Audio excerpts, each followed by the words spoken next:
Chapter 1421, Visiting the Beast God Hall. Since he's humiliated me, he needs to pay the price. I won't harm his life, but I definitely can't let him off so easily, the heavenly enchantress coldly replied.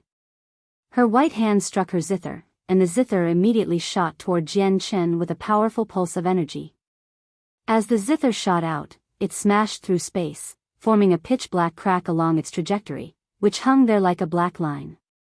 The strike had actually reached the level of Saint Emperors and was far more powerful than an attack from a regular Saint Emperor. Even though the heavenly enchantress was best at using the music of the zither to fend off her opponents, her strength did not lie solely with the musical instrument. Even without her zither, she still possessed an extremely terrifying level of strength. Jian Chen was stern. He dared not receive the heavenly enchantress attack carelessly. Even though he now possessed the strength to fight receival experts, he needed to use the azulate swords to do that.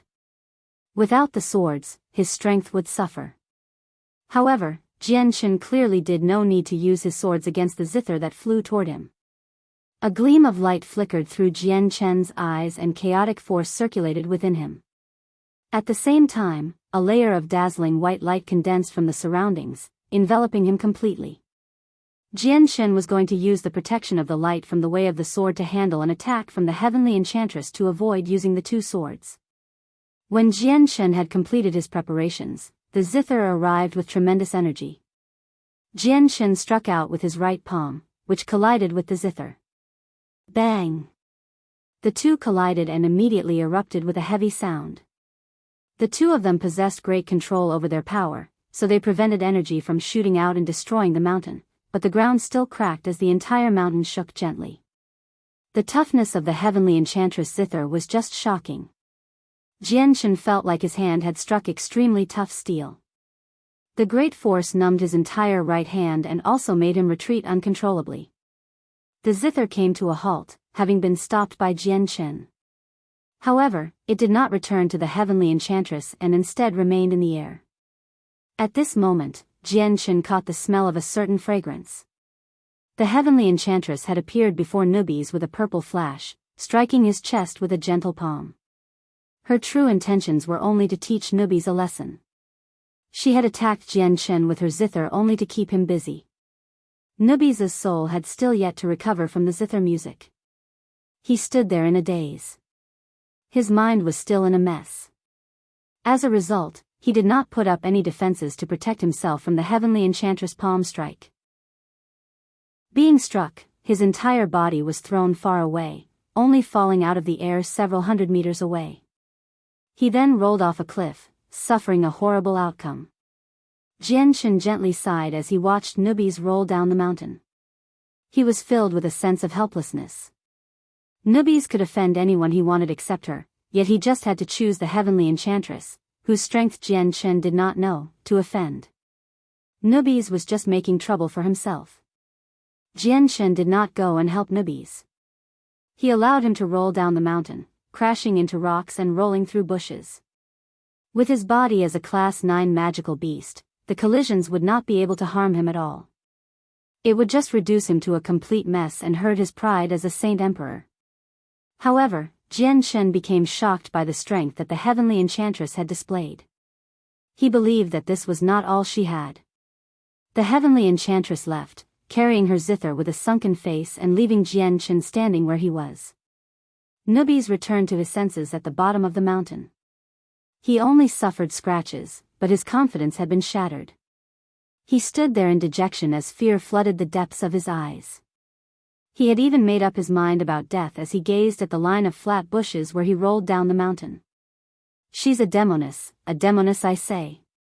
A terrifying demoness. Nubis no longer stayed any longer on the island. As soon as he had returned to his senses, he immediately fled.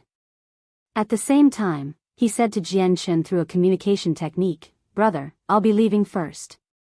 I'll be waiting for you 10,000 kilometers away." Jian Chen shook his head with a helpless smile as he watched Nubis desperately flee. He returned to the cave to watch over Xiao Bao. Jian Chen stayed a few more days on the island. After Xiao Bao had learned everything Jian Chen could pass on to him, Jian Chen understood it was time for him to leave. The next day, Jian bid farewell to Xiao Bao and the heavenly Enchantress. He left behind another great pile of heavenly resources, for Xiao Bao's cultivation needs, before leaving the island. He flew toward the vast sea. Jian had left 10 fifth-grade violet cloud peaches for the two of them and the same number of comprehension tea leaves. The amount was enough to last them 500 years. "Daddy, you have to come visit me soon. I'll be waiting for you here," Xiao Bao demanded as he waved at Jian from the mountain. He did not receive a response from his father. Jian had already vanished into the horizon. The heavenly Enchantress gazed in the direction Jian had disappeared in a daze. Her emotions were mixed as she thought about something. 10,000 kilometers away, Jian reunited with Nubis. Although it had been several days already, Nubis still seemed rather dispirited, clearly still hung up on the shock he had received a few days ago. "Jian, I, the great Nubis, swear that I am never returning to Three Saint Island again. I never want to see that demoness ever again." Nubis fumed and made a promise as soon as he saw Jian. Nubis would never forget everything that had happened a few days ago, now forever etched in his head. When he had returned from the Beast God continent earlier, he had been teeming with pride and confidence, yet he had suffered horribly. Jian became stunned by what he heard before breaking into laughter. "I want to pay a visit to the Beast God continent. Do you want to come along?" Nubis was surprised. His interest was immediately piqued as he responded, "The Beast God continent? For the Beast God Hall? You want the young winged tiger god to enter the Beast God Hall for the legacy?" "Yes," Jian replied firmly as if it was nothing. "Hee, I've never seen the Beast God Hall before, so I might as well go with you this time. Even if we get surrounded by the 3 Class 9 magical beasts when the time comes, there's no need for me to fear," Nubis chuckled. It would obviously be better the sooner Jian went to the Beast God Hall, so he clearly did not fly there leisurely while enjoying the scenery like what Nubis had done before. He got Nubis to create a space gate that connected to the center of the Beast God continent. Then the two of them vanished through it. Chapter 1422, Legacy of the Beast God, 1. The Beast God Hall stood in the very center of the Beast God continent. A majestic hall hung 10,000 meters in the air, radiating with a brilliant glow. The structure was extremely large, stretching 10,000 meters in length, width, and height. It seemed like a small city. The Divine Hall was named the Beast God Hall. It possessed an irreplaceable position on the Beast God continent because it had been created in the ancient times by the winged tiger god using the essence of the earth.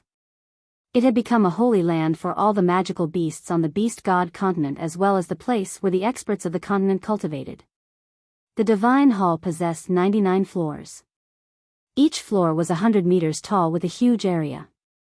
Aside from the 99th floor, where no one has ever set foot in, the other floors were occupied by the 98 strongest people of the continent. The top 3 floors were where the 3 Class 9 experts of the continent cultivated. However, after the battle against the world of Forsaken Saints, the Beast God continent had suffered heavy losses. Many of the 99 floors had become empty, over 2/3 of all the floors. A person sat on the 96th, 97th, and 98th floors of the structure. They were the 3 Saint Emperors of the Beast God continent, the Tiger Emperor, Peng Emperor, and Kaiser. However, the 3 of them were all sickly pale. Their faces were haggard, bearing weakness. The 3 of them had been severely injured in the battle against the world of Forsaken Saints. Without the help of a Radiant Saint Master, it was impossible for them to recover in such a short amount of time even as Class 9 magical beasts. But, at this very moment, the 3 experts suddenly opened their eyes simultaneously. They stared in the same direction. Their gazes seemed to be able to pierce through the obstructions of the Divine Hall and clearly see the world outside. At the same time, the calm space 100 kilometers from the Divine Hall suddenly began to ripple. A space gate rapidly formed and Nubis and Jian emerged together, by each other's sides. The 2 of them hovered 10,000 meters in the air, allowing them to see far. Even though the continent was riddled with mountains, they could still see the Grand Divine Hall in the distance 100 kilometers away. Is this the Beast God Hall? Although I'm a magical beast, this is the first time I've seen the divine hall that holds a supreme status in the hearts of all magical beasts, Nubis mumbled as he stared at the divine hall in the distance. He had come to the continent before, but since he feared the 3 Saint Emperors, he had chosen to not set foot here. Jianshan also examined the divine hall with his eyes. Each side of the beast god hall was the same length, like a cube. It was clearly different from all the other divine halls he had come across before. However, Jianshan could clearly sense the pulse of an extremely terrifying energy within the divine hall despite the special exterior. He felt shocked by how powerful it was. This beast god hall is definitely much more powerful than the sea goddess divine hall, Jianshan thought. At that moment, he could not help but compare the divine hall to the supreme divine hall in Mercenary City. The beast god hall had been constructed by one of the 4 ancient champions, the winged tiger god, while the supreme divine hall in Mercenary City had been left behind by the greatest human expert, Mo Tianyun. The 2 divine halls both held an extraordinary significance to their respective continents. They were the greatest creations of the magical beasts and humans. I may have gone to the divine hall left behind by Senior Mo Tianyun in the past, but I was too weak back then. Although I could sense how extraordinary he divine hall was, I was unable to see the exact details of the divine hall clearly, Jianshan thought. He could not help but imagine the floating divine hall he had met Tianjian in. Jianshan and Nubis flew toward the beast god hall together, but before they could approach the structure, 3 figures simultaneously flew out of it. They glanced over the 2 of them. The 3 of them were the greatest experts on the beast god continent. Aside from the Saint Emperor of the Peng clan, Sanxiong, who faintly smiled, Kaiser and Lankiros both revealed extremely sunken faces. They were quite a horrifying sight. If Jianshan had been the same as before, he would have been smashed to a pulp just because he was a human, regardless of his disagreements with the 2 Saint Emperors. However, strength had given Jianshan the power to look down on the world. Even though they had once fallen out with Jianshan, Kaiser and Lankiros could say nothing and only fume as they watched Jianshan swagger toward the divine hall. They could not afford to take him on as an opponent. So it's Sovereign Jianshan. I represent the beast god continent when I welcome Sovereign Jianshan. If there is anything we can assist you with, please tell us. Sanxiong clasped his hands at Jianshan with a smile. He was neither arrogant nor humble. He then glanced at Kaiser and Lankiros and seemed to take pleasure in their suffering. Jianshan possessed quite a good impression of the Peng Emperor and even felt some admiration for him, because he was the only Saint Emperor who had not become involved with Xiao Bai's matters. He had not taken part in making things difficult for Jianshan during the fight for the Saint's Fruit in the Death Nest and was the only one who had put his life on the line and battled to the end when they had fended off the foreign world. Jianshan and Sanxiong greeted each other amicably. Afterward, Jianshan turned his eyes to Kaiser and Lankiros and faintly smiled. Looking at your reaction, the 2 of you don't seem to welcome me very much. The 2 of them clenched their jaws as they stood there with dark faces. Even though they were utterly furious because of Jianshan's arrival and did not welcome him at all, they dared not to say anything. It was even more impossible for them to yield to Jianshan because they were the supreme experts of their races. They possessed their pride. Nubis immediately sneered when he saw them. He took a step forward and said, "Sirs, do you really not welcome the 2 of us? According to the rules of the beast god continent, do you want to chase us away?" As he said that, a tremendous presence radiated from Nubis. He had exposed his 9th-class strength. The 3 magical beasts all revealed different expressions and finally turned their gazes away from Jianshan to Nubis. They had placed all their attention on Jianshan before and unintentionally ignored Nubis' existence. Only now did they discover in shock that Nubis was also a Class 9 magical beast. Kaiser and Lankrios looked at each other. They could see the helplessness and the grievances within each other's eyes. They had both trampled over others in the past, but this had never happened to them before. Their greatest enemy had come to their lair, yet they dared not to say a single word, afraid of creating a disaster. There naturally is nothing that can obstruct your way, but you cannot enter the Beast God Hall, Lankiros said reluctantly. His complexion was extremely unnatural. Chapter 1423, Legacy of the Beast God, 2. the Beast God Hall was left behind by the Winged Tiger God in ancient times. There are a total of 99 floors, and the 99th floor can only be entered by a Winged Tiger God. It's said that the legacy of the ancient Winged Tiger God is there, but after all these years, no one has ever set foot there, which is why the 99th floor has always been sealed off. The only way there is through the 98th floor. Sangxiong explained from one side. Kaiser's face darkened even more. The gaze he shot toward the Peng Emperor hid deep killing intent. He obviously knew why Jian Chen had come to the Beast God Hall. He had killed the young Winged Tiger God's father in the past, so he had already become a permanent enemy of the Winged Tiger God. If he ended up receiving the legacy, Kaiser would end up dead for sure. This was because the Winged Tiger God would definitely take revenge on him for killing his father.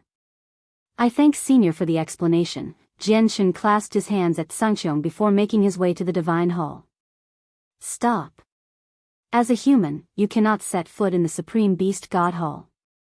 Otherwise, you would be committing blasphemy against the entire continent. You would be treading over the dignity of the entire continent, Lankyros said with a horrible complexion. Come at me if you want to stop me, Jian Chen coldly replied. He walked toward the Beast God Hall with firm strides. He had no intention of stopping. Newbies followed beside him excitedly. Kaiser and Lankyros watched Jian Chen rapidly move further away as they gritted their teeth. In the end, they could only helplessly watch as Jian Chen entered the 98th floor of the Beast God continent. They no longer possessed enough strength to stop Jian Chen now. Sangxiong gazed at Kaiser and Lankyros before gently sighing inside. He then followed Jian Chen and Newbies into the 98th floor of the Beast God Hall. Kaiser and Lankyros were left standing where they were with dark expressions. Their eyes flickered uneasily, and they did not follow Jian Chen into the Divine Hall. The two of us are nowhere near Jian Chen's opponent even if we work together. Jian Chen has not claimed our life, but there's still the young Winged Tiger God. As long as Jian Chen is present, we can't do anything to it, and once it reaches the 9th class through the legacy of the Beast God, we won't be its opponent even if we work together, Lankyros said through a communication technique. He felt very heavy-hearted. Kaiser silently pondered for a while before responding. We've had some disagreements with Jian Chen in the past, but they haven't reached the point where we can't reconcile with Jian Chen. At the same time, we've contributed in the battle against the world of Forsaken Saints, which is why Jian Chen has not killed us. However, the Winged Tiger God is different. After all, its father was technically killed by us, so the Winged Tiger God's enmity for us has already reached a point of no return. It's just a pity that we still can't control the Beast God Hall, or dealing with Jian Chen would have been easy. We can only leave the Beast God continent now. The world is only so big. An Origin Realm expert will not find it difficult to find us, so where can we run to? Lankyros asked. We can conceal our tracks, where even Jian Chen would need some time to find us. And I believe, soon, the next wave of attacks from the world of Forsaken Saints will arrive. Jian Chen may be very powerful, but he's definitely not the opponent of the sovereigns from the world of Forsaken Saints. Who knows if he and the Winged Tiger God can survive the next battle? As long as they die, there's no need for us to remain in fear. However, we need to find a place to hide ourselves until then. The best place right now would be to hide in the most dangerous place of the Tian Yuan continent, the Death Nest. Kaiser gnashed his teeth as grievances filled his eyes. He had never ever thought that a day like this would come in the past, where he would be forced to leave the Beast God continent and the region he ruled over. We should not tarry. Let's leave right now. Kaiser and Lankyros concealed their presences and carefully left. They were afraid Jian Chen would detect their departure. However, what they did not know was that as soon as they had begun to move, Jian Chen suddenly turned his head in their direction while the Beast God Hall. He had already discovered their intentions. Jian Chen, those Class 9 magical beasts owe a blood debt to that little tiger of yours. Are you just going to let them leave? Newbies asked Jian Chen, clearing sensing their departure as well. Xiao Bai's the Winged Tiger God after all. There's no need for us to interfere with avenging his father.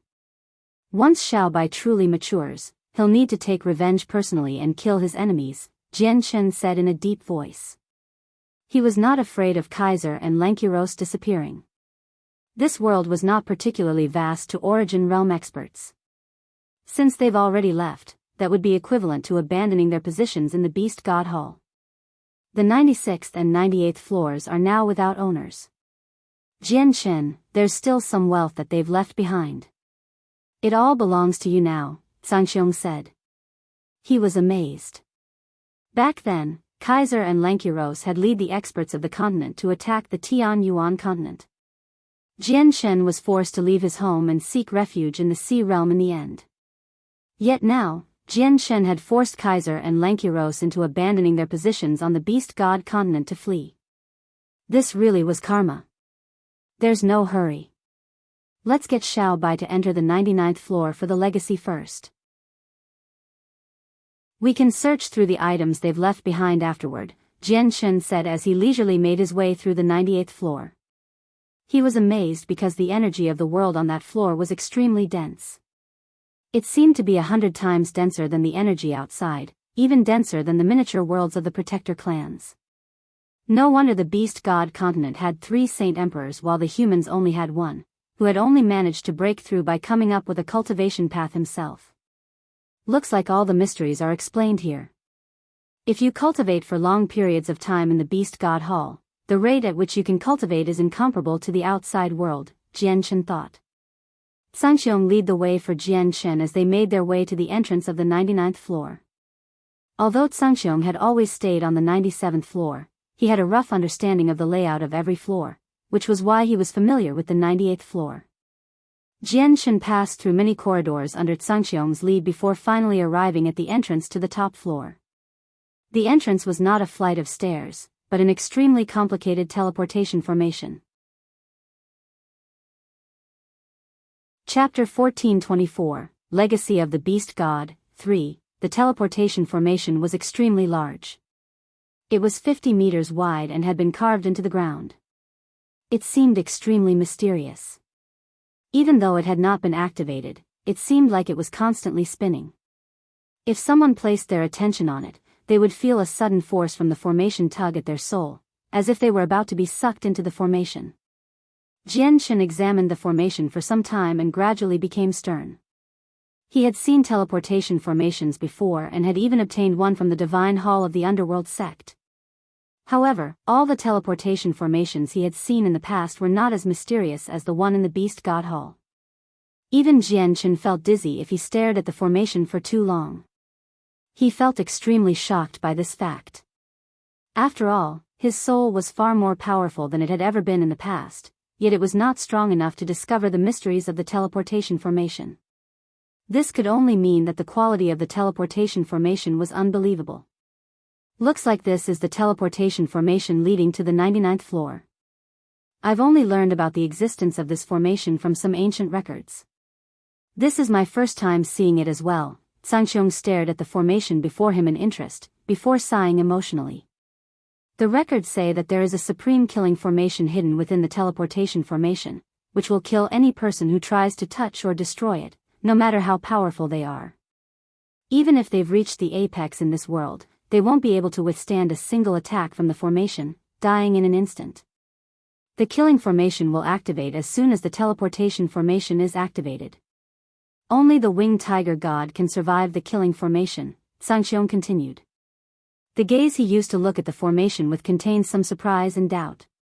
What if an Origin Realm expert steps into it? Jian asked. Sangxiong frowned slightly with that. After a moment of thought, he said, the records say that even those who have attained the very apex of the world will be killed in a single strike. I wonder if it's referring to Saint Emperor or the Origin Realm. If it includes the Origin Realm, it probably has the terrifying power to kill Origin Realm experts. Nubis laughed in uncertainty when he heard that. He said, who passed down this information in the ancient records? He's actually described this formation as being so powerful that it can even kill Origin Realm sovereigns. Of course it's the ancient winged tiger god, responded Sangxiong. Nubis was stunned by the answer and immediately became much sterner. This teleportation formation can only be activated by the bloodline of the winged tiger god. Jian, please let out the winged tiger god. It can only rely on itself for what will happen next. No one can help it, said Sangxiong. He was the only Saint Emperor who had protected Xiaobai among the three from the continent. The white tiger had awakened from cultivation several days ago and had learned from Jian Chen that he was taking him to the Beast God Hall for the legacy of the Beast God. As a result, the tiger had spent the past few days waiting for Jian Chen to bring him news in the artifact space.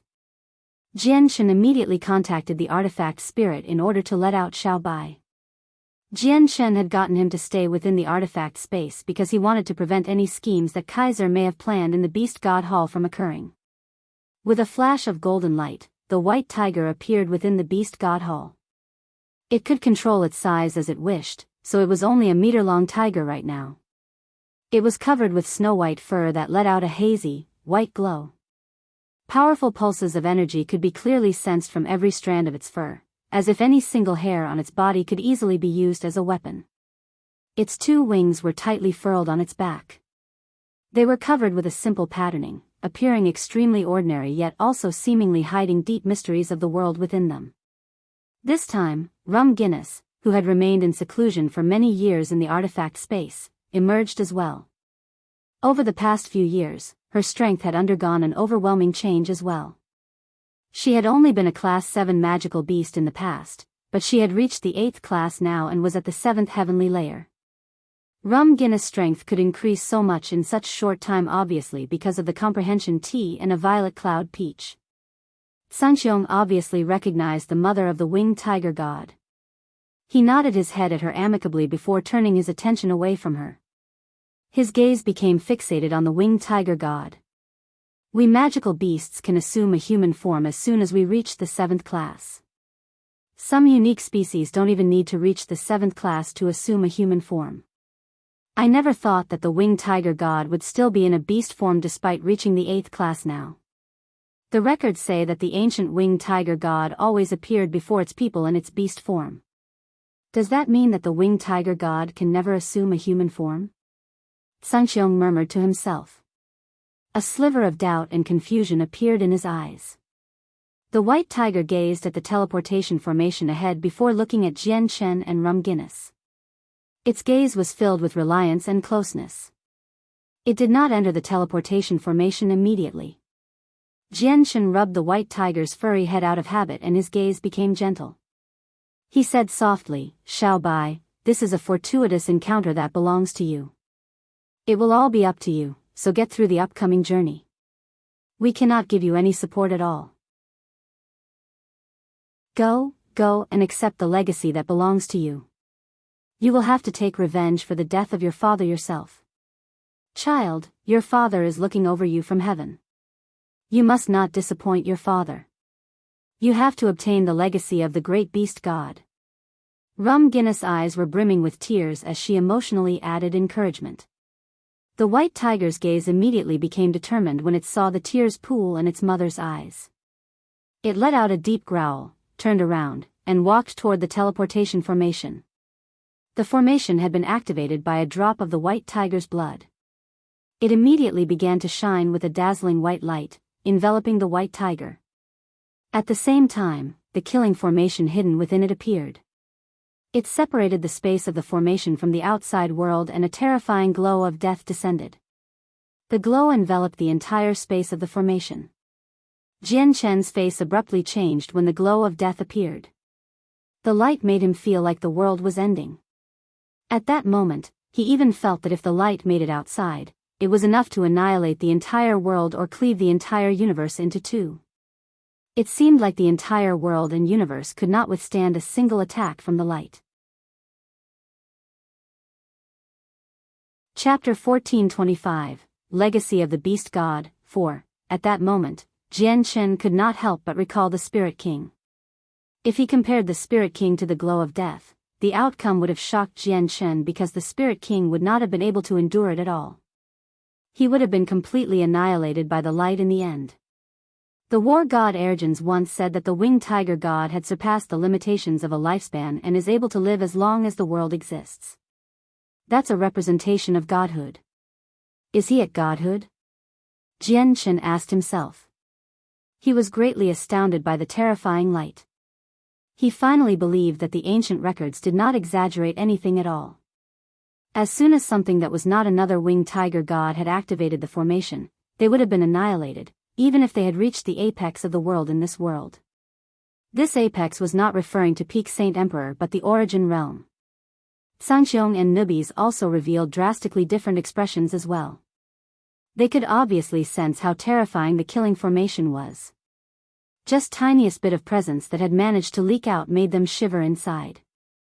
If they had to take the full brunt of the formation, they could no longer imagine the final outcome. Rum Guinness suffered even more than them. She stumbled back several dozen steps and became utterly pale. Shock and fear filled her face. The way of slaughter. This winged tiger god has actually comprehended the way of slaughter to such a profound level. He's not of this world. Just who is he? Does he come from? At the same time, the sword spirits softly murmured to themselves as well. They were very stern. The terrifying glow of death descended from the sky and only swept through the area enclosed by the formation. It seemed like it was destroying everything in the formation, but when it landed on the white tiger, its body harness passed through. In the end, the glow of death completely vanished after it reached the edge of the formation. At the same time, the teleportation formation had completely charged up. It sent the white tiger away. A few cracks followed as the huge teleportation formation on the ground shattered. The white tiger discovered that it had actually arrived in a sea of stars after leaving the 98th floor of the Beast God Hall. The stars covered the area as far as it could see, countless galaxies shined down. Huge meteors would swoop by from time to time at unbelievable speeds in the vast space, either disappearing into the distance or colliding into huge planets in the end. Slaughter rules over life. It reigns supreme above all life forms and moves through the fates of all life. At this moment, a tremendous voice rang through the void, reverberating in the white tiger's ears like a huge bell. To comprehend the great way of slaughter, you must first comprehend the source of life, which is known by the extreme yin that gives birth to yang and the extreme yang that gives birth to yin. The opposite is obtained when approaching the extremities. The way of slaughter is death while the origins of life is birth. If death and life become one, there will definitely be conflict. Only by balancing the two can you attain the true way. Suddenly, the landscape before the white tiger changed. A huge planet had appeared. It was covered with wastelands but lingered in a deathly silence. There were no signs of life at all. There, the white tiger seemed to experience the endless flow of time, but it felt like the blink of an eye at the same time. After a period of time that even the white tiger did not know how long had passed, a few interesting phenomena gradually appeared on the huge planet after alternating between yin and yang. These phenomena all originated from the rocks or natural climate of the planet, all forming odd life forms in the end. Some were formed from rock, others were formed from rain, and there were even some formed from the wind. From then on, the dead planet had gained its first forms of life. After another length of time that the white tiger could not fathom, vegetation gradually appeared on the planet. After countless revolutions around the sun, the vegetation attained self-awareness, becoming another odd form of life. After countless years, the life forms of rock, vegetation, rain, and wind all evolved differently. They formed various powerful races, and the planet brimmed with life. Among these races, the white tiger had discovered the beasts that it was extremely familiar with. During that period of time, the life of the planet had reached utmost prosperity. However, a cataclysm descended at this very moment. A terrifying rain of fire descended from the sky, punching countless holes into the planet. The entire planet was devastated. Mountains and earth cracked, huge tidal waves were kicked up, and lava shot into the air, leading to the extinction of all life. In the blink of an eye, the planet teeming with life had fallen back into silence. There were no signs of life. The planet began to settle down, and after countless more years, it gave birth to another wave of life. Gradually, vegetation reappeared, and the planet slowly made its way back to its former glory. When the planet had become prosperous once more, a huge meteorite fell from the sky, smashing into the earth. It immediately caused the planet to fall apart. The powerful force had wiped out all life. The huge planet had been reduced to several smaller planets now, which floated silently in the vastness of space. But, after even more time, new waves of life appeared on the smaller planets, but they were all met with extinction in the end. Some of the extinction events were caused by objects from outer space while others were caused by the life forms themselves. It seemed like an endless cycle, a story. The white tiger watched this silently as confusion filled its eyes. However, time seemed to move extremely quickly in outer space. In the blink of an eye, countless more years had passed, and this occurred time and time again. Life and death replaced each other. The initial confusion in the white tiger's eyes finally vanished after countless years, and they began to brighten up. Through the light, it seemed to have understood and comprehended something. The end of life is death, while death is the birth of life. Once life reaches its peak, approaching its extremity, the opposite will occur. At the same time, once death reaches its extremity, there are chances that life will appear as well. Life and death are like yin and yang. They must coexist harmoniously and cannot turn on one another. The white tiger had understood that truth. At that moment, it sensed its soul rapidly grow as it underwent a qualitative change. To understand life and death is to comprehend the true essence of life and death and to obtain its source. The great voice boomed once more, causing the entire universe to tremble. The white tiger felt the world spin, and when it woke up once again, it discovered itself on a planet teeming with life. It had become a stalk of medicinal herbs growing in a forest. He was eventually harvested by a herbalist and was used to make a bowl of medicinal soup to save someone from death's door. His life had ended to save another. After that, the white tiger became a human, a bird, a beast, and all the various plants in the forests and mountains. He experienced life and death time and time again as he comprehended the true essence of life and death in order to obtain its source. With every life and every death, it felt like a cycle. Every life and death he experienced seemed like a cumulative deposit of knowledge. Gradually, he understood more and more and his understanding of life and death deepened. Finally, after countless lives and deaths, after countless cycles, he understood the true essence of life and death and obtained its source. Chapter 1426, Sacredfeathered Tiger Emperors. His soul rapidly grew once more, undergoing a drastic metamorphosis. 2 specks of light had appeared in his soul as it strengthened. These were seeds, the sources of life and death he had obtained after comprehending their true essence. One represented death, the other represented life. The illusion ended. The planet beneath the white tiger vanished and the cosmos shattered. When he saw the landscape around him, he discovered that he had returned to the Beast God Hall. This floor was extremely different from the 98th floor. A statue of a white tiger with 2 wings stood in the center of the room. Its wings were completely unfurled.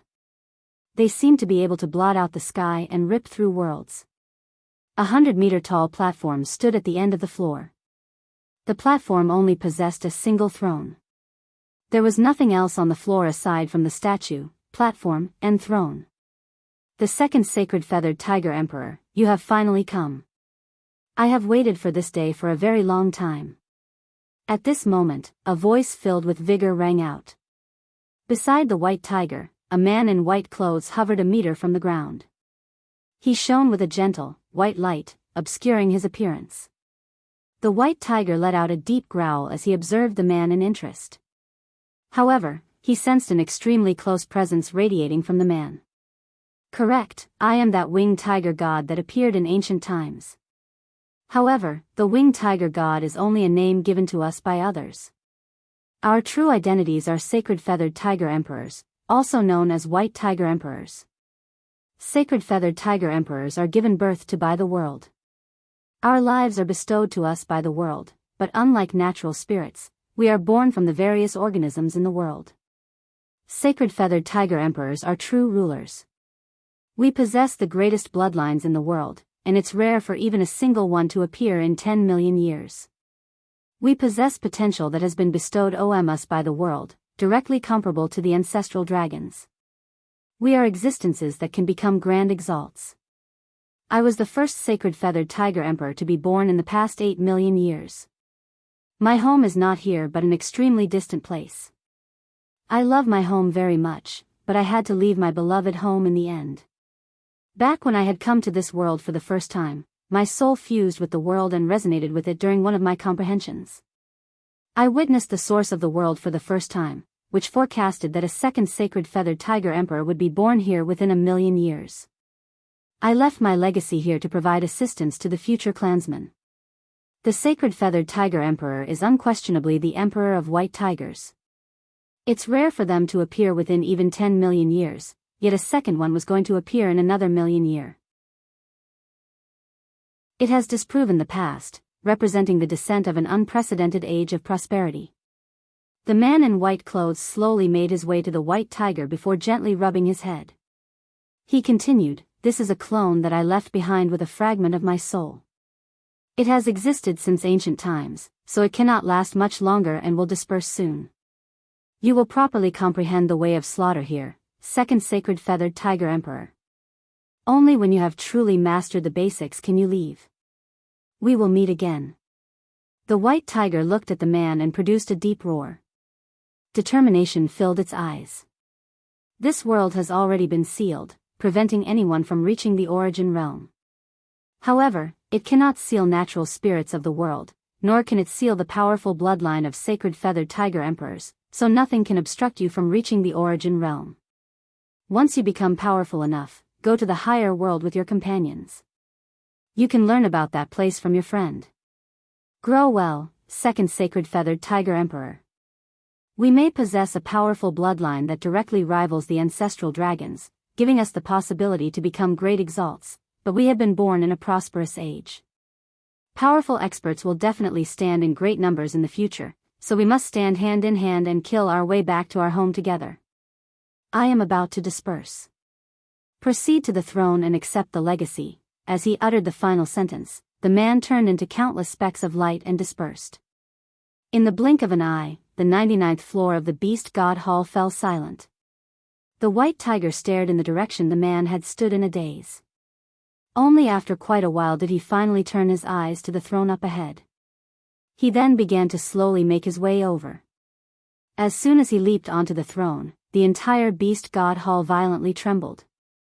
At that moment, the terrifying energy hidden within the Divine Hall began to move about violently.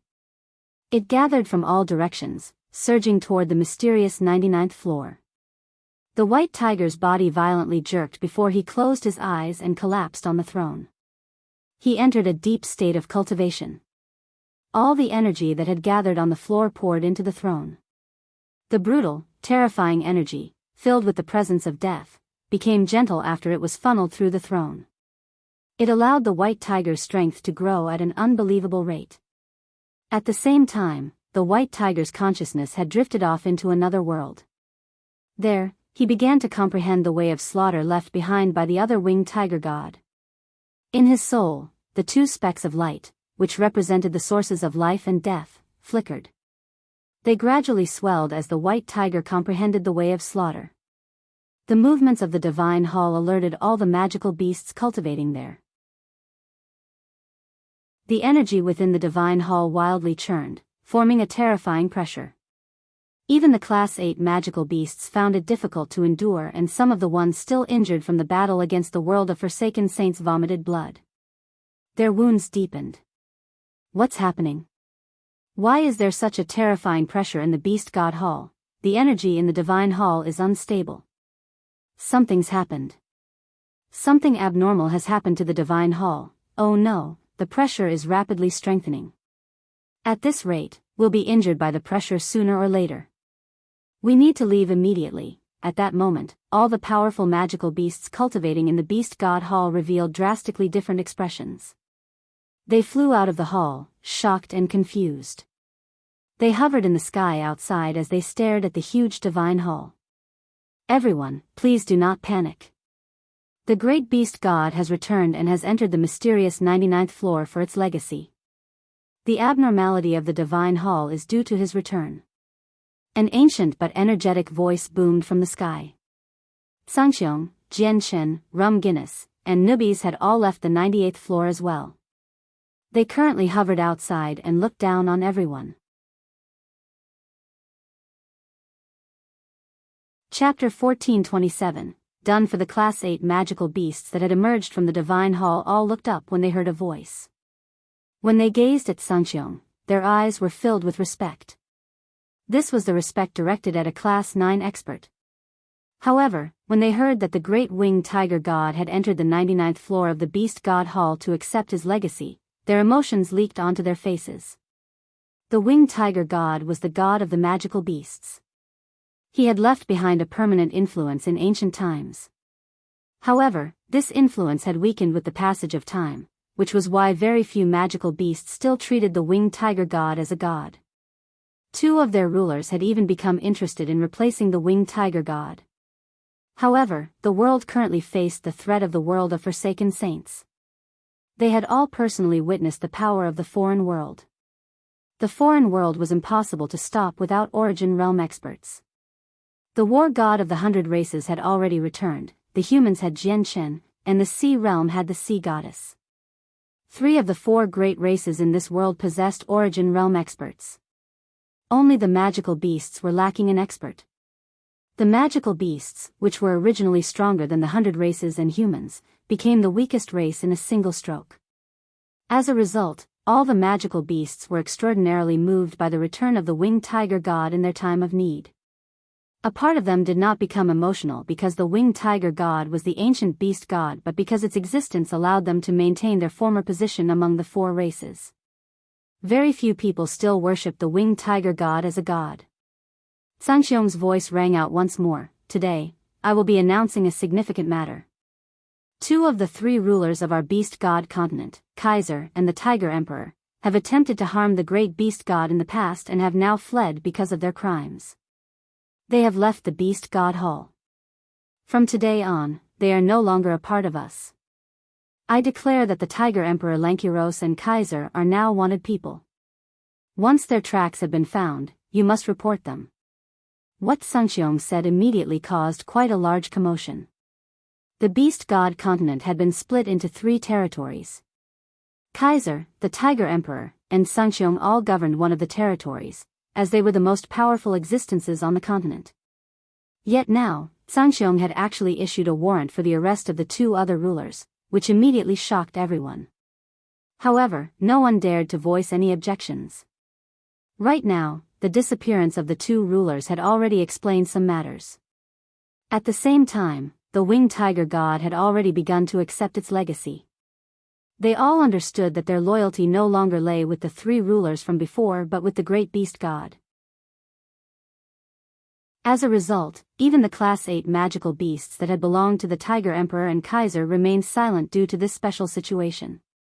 Sangxiong looked at Jianshen and the seriousness on his face disappeared.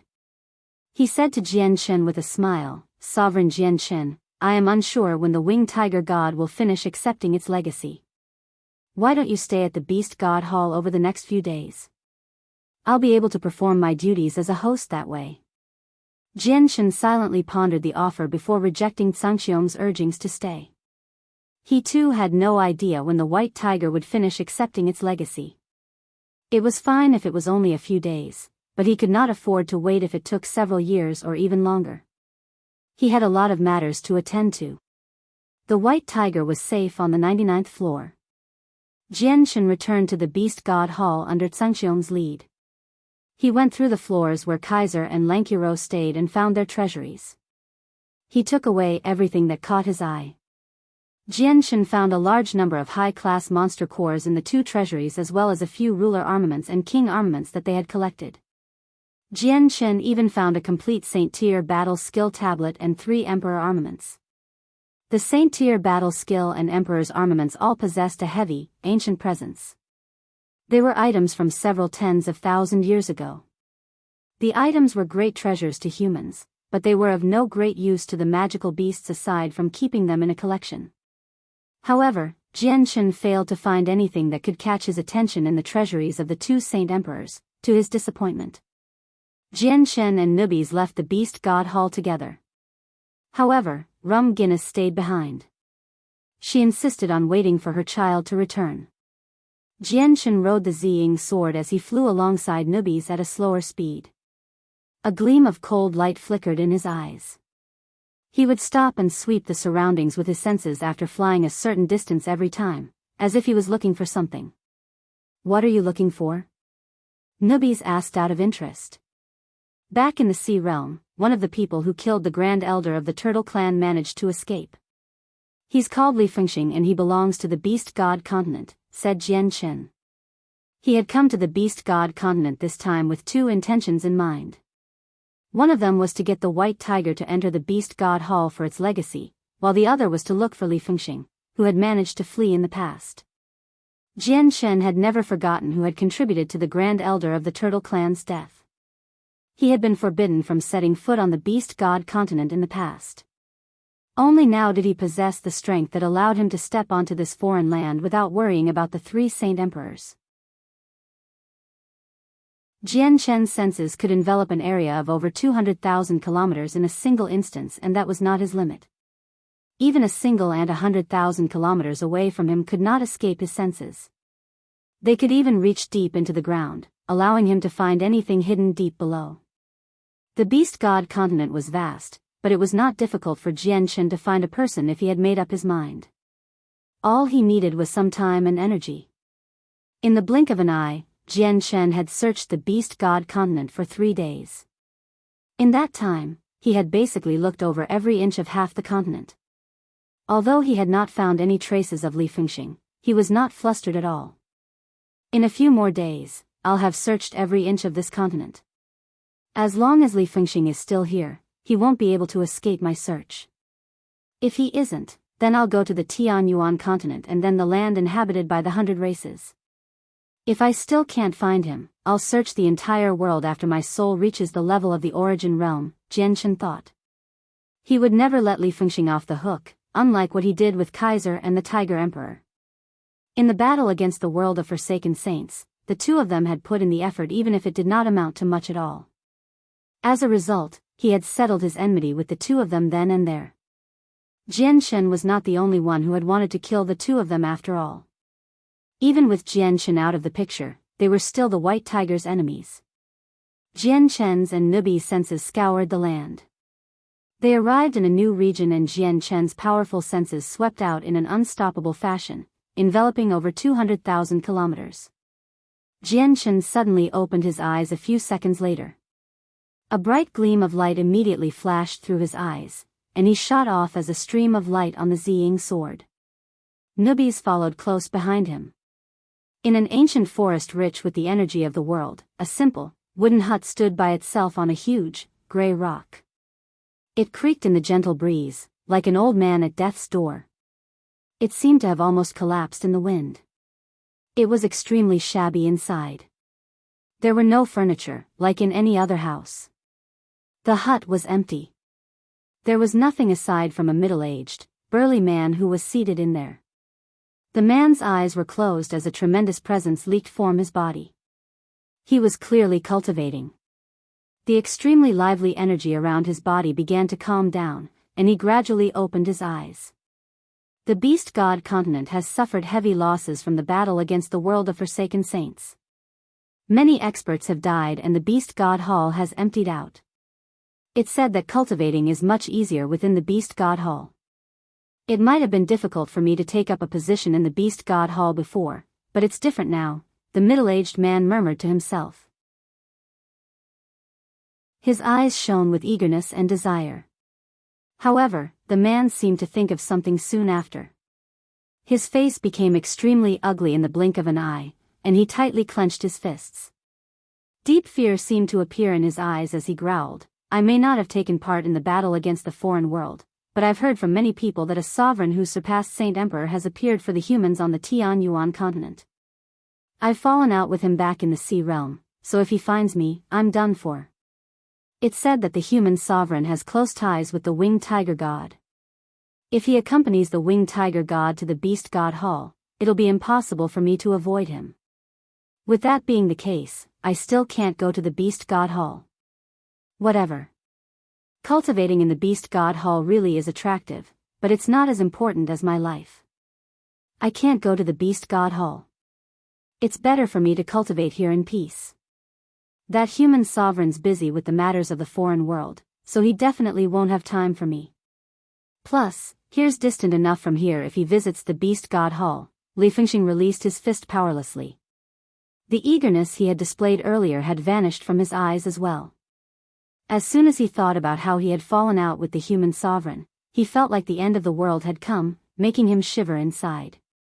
Li Fengxing, did you think I wouldn't find you just by fleeing to the Beast God continent? You're done for today. At this moment, a great voice boomed from outside. It caused mountains to collapse and pulverize trees. Li Fengxing's rickety old hut collapsed the tremendous sound waves. Chapter 1428. Visiting the Arctic again. The tremendous voice exploded in Li Fengxing's ears like a bolt of lightning.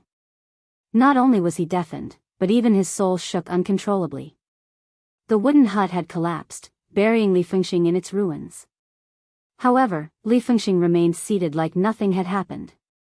He had become temporarily stunned. However, his dazed gaze began to shine once again. He immediately became shocked and terrified. He had not heard that voice a lot before, but it was one he would never forget, because he had thought about what the owner of the voice had said back in the sea realm several times over the last couple of days. The owner of the voice had now become the human sovereign. Li Fengxing shuddered and immediately paled. At that moment, his entire soul was overwhelmed by tremendous fear. Without any hesitation, he immediately burst out of the ruins and took to the sky. He wanted to devote himself to fleeing. However, as soon as he took to the sky, a stream of violet light suddenly appeared on the horizon, approaching him at an unbelievable rate. This streak of violet light was still near the horizon for one moment, but in the next, it had already arrived before him. Immediately, a pressure so powerful that it was indescribable swept forth, crushing down on Li Fengxing like a mountain. His chest became tight as breathing became difficult. Jian Shen stood before Li Fengxing on the Ziying sword with his arms crossed. He stared at Li Fengxing coldly as heavy killing intent radiated from him. He didn't expend any effort to conceal it. Li Fengxing immediately began to violently tremble the moment he saw Jian Shen. He was utterly frightened and became overwhelmed by fear. Sovereign Jian Shen, you're the great human expert, so why do you still hang on to your past matters with someone insignificant like me? Li Fengxing inquired with a trembling voice. At the same time, he was filled with resentment. He had originally thought that he would be fine hiding away, thinking Jian Shen would forget someone as insignificant as him long ago with his great status as the sovereign of the humans.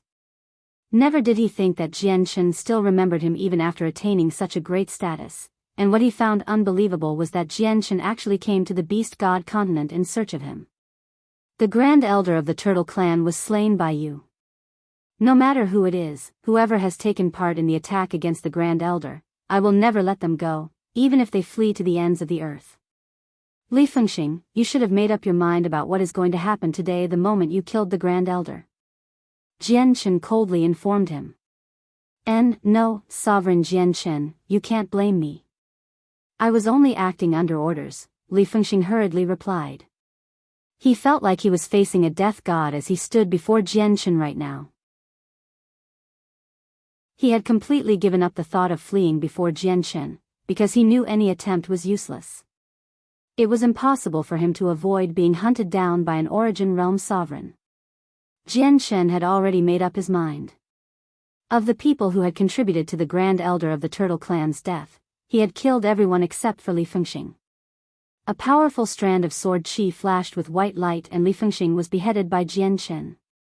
The pure sword chi entered Li Fengxing's head through the wound and wiped out his soul. A Class 8 magical beast, equivalent to a Saint King, was easily slain. Only now did newbies arrive as a golden streak of light. He silently stared at Li Fengxing's head as it fell from the sky. He seemed to remember the story Jian Shen had told him when the Grand Elder and him were attacked by Li Fengxing and the others. If it were not for the Grand Elder laying down his life, Jian Shen probably would have died right there. To the Sea Realm. Jian Shen said emotionlessly as he lifted up Li Fengxing's head. Newbies nodded silently and immediately ripped open a space gate leading to the Sea Realm. the two of them departed through it. As soon as Jian-Shen and Nubis approached the protective barrier around the sea realm, an entrance ripped open. They immediately headed to the Turtle Clan.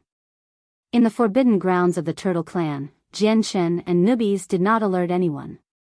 They silently arrived with Li Fengxing's head. Jian-Shen offered the magical beast's head to the Grand Elder's spirit in heaven. Jian-Shen remained before the Grand Elder's grave for 3 days. The two of them left silently after that. The Great Turtle Clan was now filled with experts. They possessed several Saint Kings, but no one had discovered Jian-Shen and Nubis' arrival. Jian-Shen and Nubis hovered 1,000 meters above the calm sea as they gazed into the distance. Jian-Shen said, "Nubis, I need to go to the Ice Goddess Hall in the Arctic. There is an extremely powerful and mysterious expert there.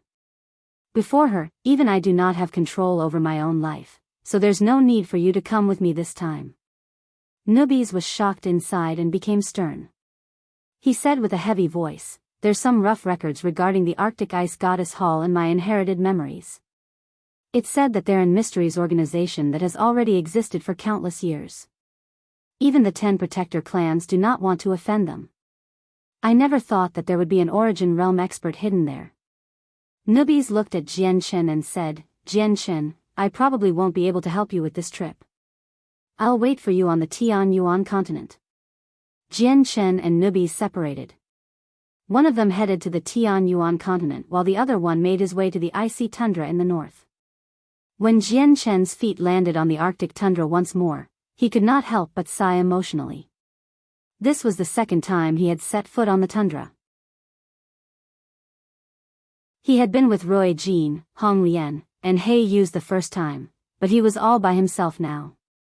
However, the dangers of the tundra had drastically weakened even though he was by himself. It was even possible to say that nothing could threaten him aside from the layer of mist around the Ice Goddess Hall. Seniors Roy Jin, He Yu, and Hong Lian originally fell victim because of me and were frozen into statues.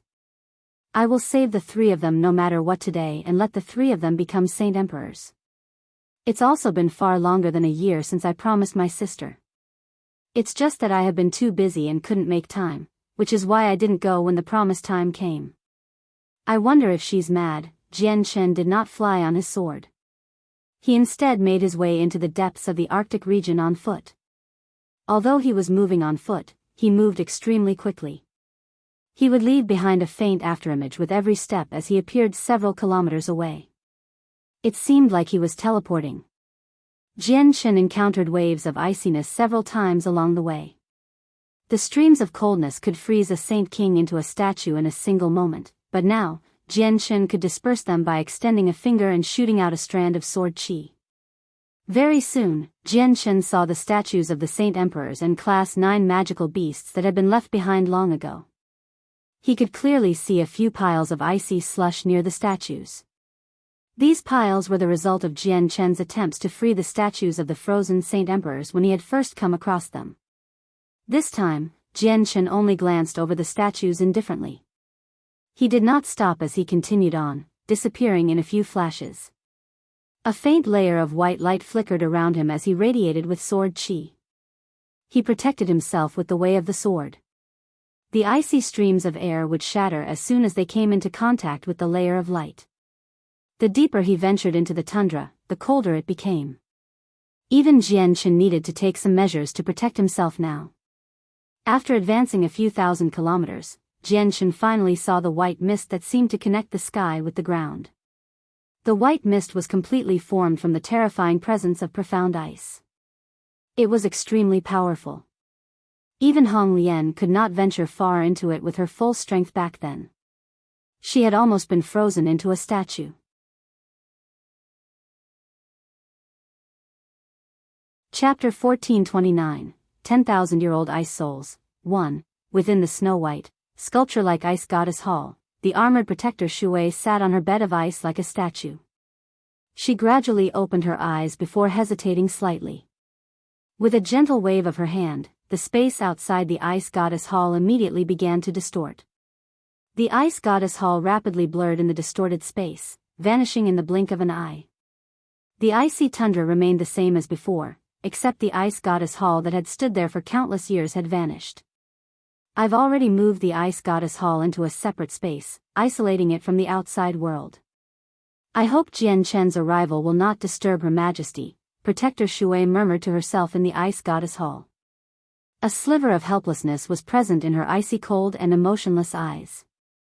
I may not be able to make things difficult for Jian Chen because of Mo Tianyun, but I can stop Her Majesty from seeing Jian Chen since Her Majesty insists on giving a 10,000-year-old ice soul to him and I cannot change her mind. At the same time, Changyang Mingyue, who was in another room of the divine hall, suddenly roused from her cultivation.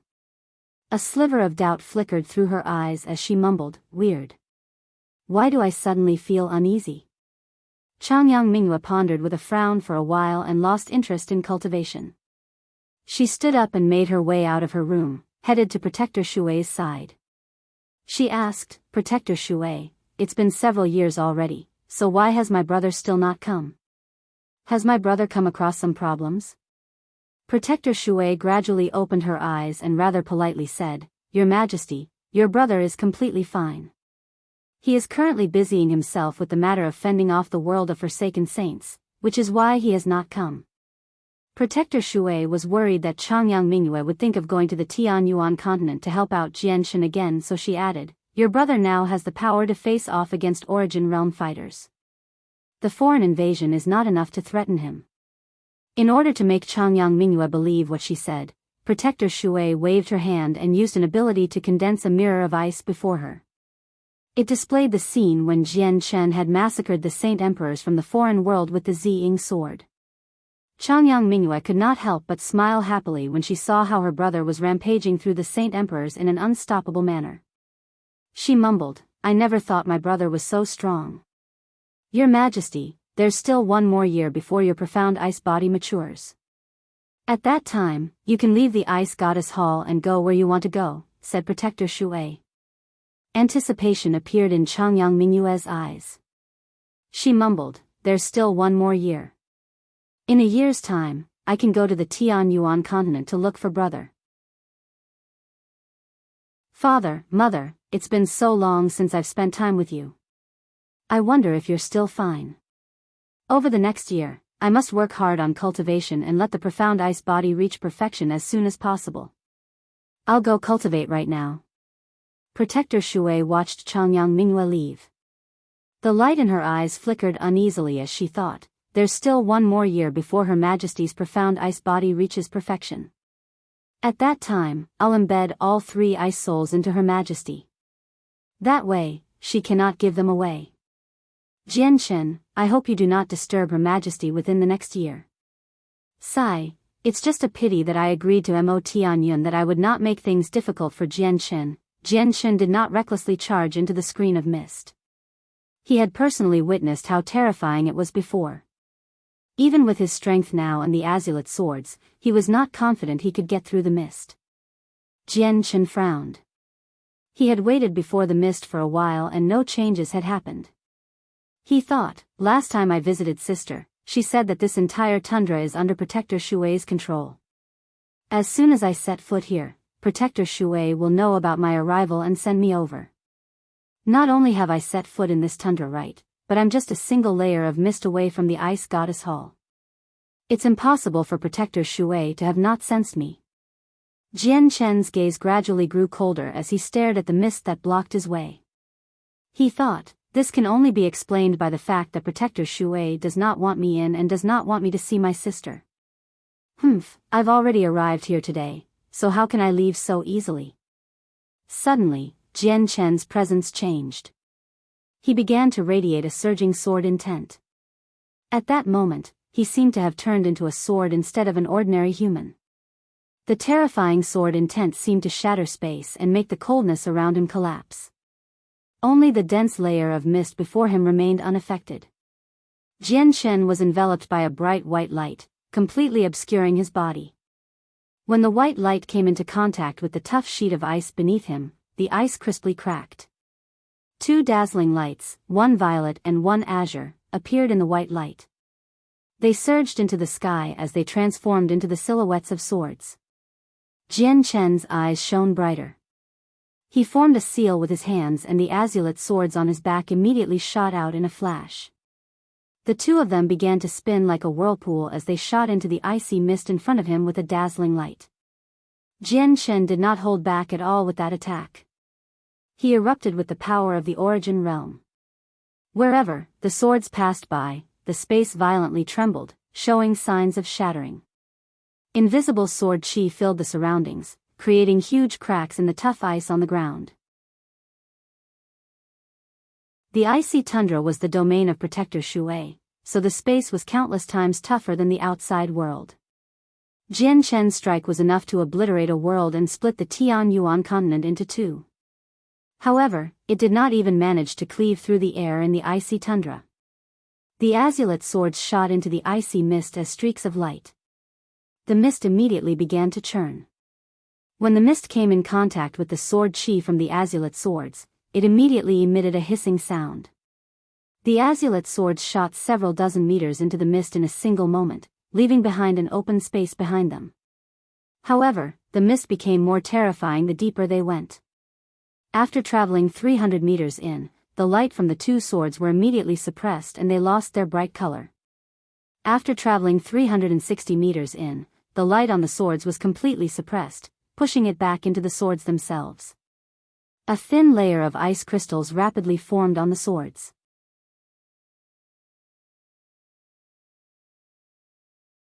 Chapter 1430, 10,000-Year Icesouls, 2. After traveling another 15 meters, the terrifying coldness from the mist immediately increased by several fold. Even the swords, low-quality immortal artifacts, were unable to withstand it. The ice began to rapidly thicken on the swords, instantly turning them into two poles. Their light was completely suppressed and the swords themselves were no longer visible. This was no ordinary ice. It was terrifyingly tough, able to suppress the azulate swords, prevent them from gaining an advantage. Jian Shen stood sternly outside the mist. He could sense that his connection to the two swords was rapidly weakening. Without any hesitation, he immediately changed his hand's seal and recalled the swords. When the two swords emerged from the mist, the ice on them had already reached a thickness of half a meter. The swords had lost the speed they had once possessed, so they slowly flew out. After leaving the mist, the tunnel carved by the swords slowly began to close up, filled up by the mist in the surroundings. Jian Shen stared at the thick popsicles, and powerful sword chi began to condense from the surroundings. It condensed around his right hand in a single moment, making it shine with an extremely dazzling light. He then slammed his hand toward the two swords. The attack only managed to cause a tiny crack to form on the thick ice. The moment his hand came in contact with the ice, a terrifying coldness invaded his body through his palm, rapidly extending up his arm. Jian Shen's arm immediately became covered with a layer of white frost. Not only had his entire arm been frozen, but even his blood had stopped flowing. A gleam of light flashed through Jian Shen's eyes as a large quantity of chaotic force immediately surged to his right arm from his chaotic Niden. Only after he did that did he manage to stop the spread of the coldness. He circulated the chaotic force in his right arm and ate away the terrifying coldness that remained within him, gradually regaining use of his arm. I never thought that this coldness would be so terrifying, Jian Shen thought. This was just a single strand of coldness from the azulate swords. If he had entered the layer of mist before him, he would have received the direct attacks of the coldness. He probably would not have been able to last for a few seconds before being frozen into a statue. Jian Shen did not attempt to smash through the thick ice again as he stared at the two frozen swords. Around half a minute later, the ice on the two swords became covered with dense cracks. After a series of cracking sounds, the cracks spread across the ice like a web as azure and violet light poured out from them. Bang! Finally, the ice loudly exploded and revealed the two dazzling swords inside. Without the support of the coldness from the mist, the ice was unable to keep the two swords trapped. Protector Shui's intentions are very obvious. How do I get in if I can't get through this mist? Jian Shen deeply frowned. He knew that he could do nothing about the layer of mist before him with his current strength. Not even reciprocity experts would have been able to make it through the mist. Changyang Mingyue returned to her room to cultivate in the Ice Goddess Hall, but she was unable to settle down no matter what. She sat on a bone-piercingly cold piece of ice as she rubbed her chin with one hand. Suspicion filled her eyes as she mumbled, "Odd. Why do I suddenly feel so uneasy? I can't settle down no matter what." Changyang Mingyue silently wondered to herself silently after pondering her thoughts for some time. Something must have happened, and it's connected to me. I just happened to have learned the profound ice mirror technique from Protector Shui a few days ago, which allows me to see anything anywhere. I may be restricted by my strength and my mastery over the technique, preventing me from seeing the entire Tianyuan continent like Protector Shui, but I should be able to see anything I want within a radius of 10,000 kilometers. Changyang Mingyue immediately used the secret technique. Like Protector Shui, she condensed a mirror from profound ice in the air. The mirror was snow-white before some blurry scenes flashed through it.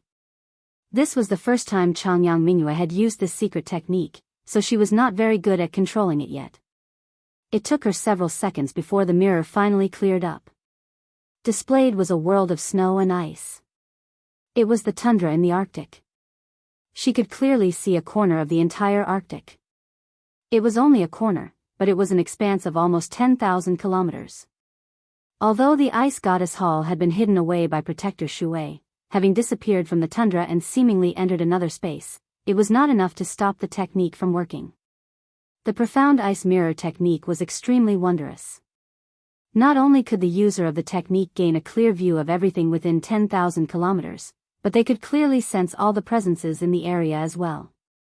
Basically, the moment the technique worked, Changyang Mingyue sensed an extremely familiar presence.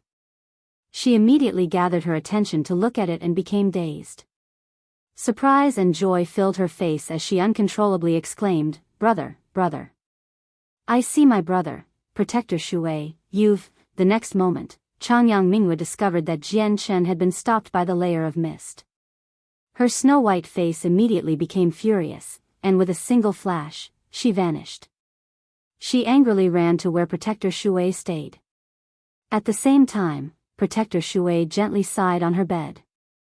The same moment she sighed, the terrifying wall of mist in front of Jian Chen began to violently surge. Under Jian Chen's interested gaze, the mist quickly parted open, and in the blink of an eye, a 3-meter-wide tunnel leading inside formed silently. "Come on in," Protector Shui's cold voice rang in Jian Chen's head.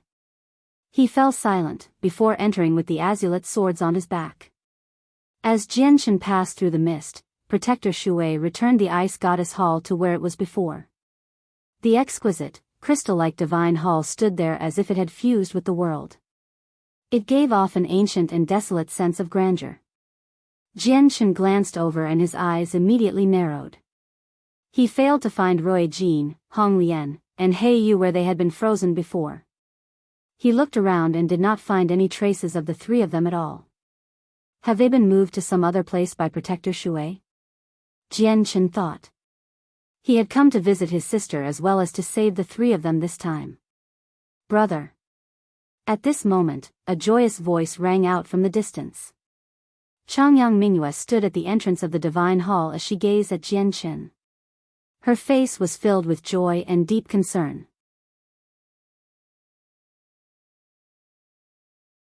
Chapter 1431, 10,000-Year Icesouls, 3, Sister. Jian Chen beamed with delight when he saw Changyang Mingyue. He temporarily put the matter of Rui Jin, Hong Lian, and He Yu aside and immediately walked over. "Brother, you've finally come. I've waited for you for so many years already." "It's been way more than the single year we agreed on before." Changyang Mingyue brightly smiled at Jian Chen as she stood at the entrance of the divine hall. She had spoken like she chastising Jian Chen, but she had no intentions of angering him at all. Jian Chen smiled apologetically. He had always been busy with the revival of the sea goddess during that time. He had gone into the Sea of Despair with Yadrium in search of the sea goddess Supreme Divine Hall, and just that had taken a very long time. When the two of them had returned with the Divine Hall, the agreed time had passed long ago. Afterward, he had to handle the sea goddess resurrection ceremony and stop the two other hall elders. Returning to the Tianyuan continent after that, he needed to handle the invasion of the foreign world, so he was just busy, forcing him to temporarily put off the promise, all the way until today. Jian Shen gave Changyang Mingyue a simple explanation and Changyang Mingyue immediately smiled. Brother, you don't need to explain things to me. I'm not blaming you. Changyang Mingyue gently sighed as she reached there. It's just a pity that I haven't been able to leave the Ice Goddess Hall in all these years, making you suffer so much all by yourself. Otherwise, I would have helped you no matter what and taught all those enemies that have made things difficult for you a lesson. Jian Shen smiled from the bottom of his heart when he heard her words. He said, Sister, I now possess that strength. All my past enemies are no longer my opponent, even if they are Saint Emperors. Yeah, you become so impressive now. You conducted a slaughter against the Saint Emperors of the foreign world, none of them were your opponent. You killed at least 200 of them. I learned all this from Protector Shui. Sigh, and I had thought that I was very powerful now, but I've only just discovered that I'm still not as great as you. Changyang Mingyue smiled. She did not become depressed at all and became happy for Jian Shen instead. She felt proud of her brother's strength. Brother, why don't you quickly tell me about the interesting things you've come across over the past few years? I'm extremely curious as to how your strength has increased so quickly, Changyang Mingyue asked out of interest. Jian Shen gently smiled and soon gave a brief overview of everything that had happened to him over the past few years.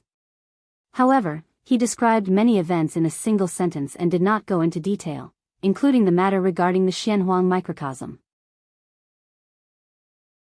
It was not because he did not trust Changyang Mingyue, but he was worried about revealing something to Protector Shui, who had an unfathomable strength.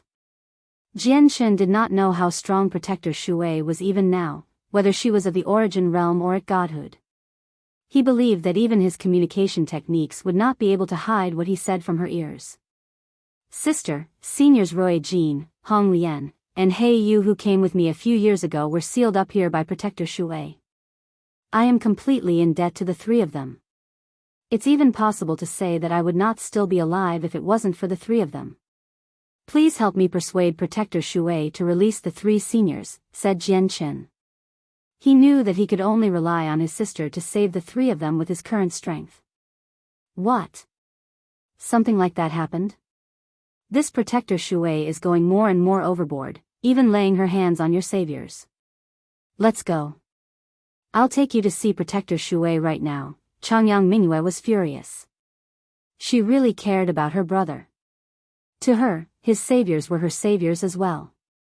Protector Shui's treatment of the three of them had angered her once again.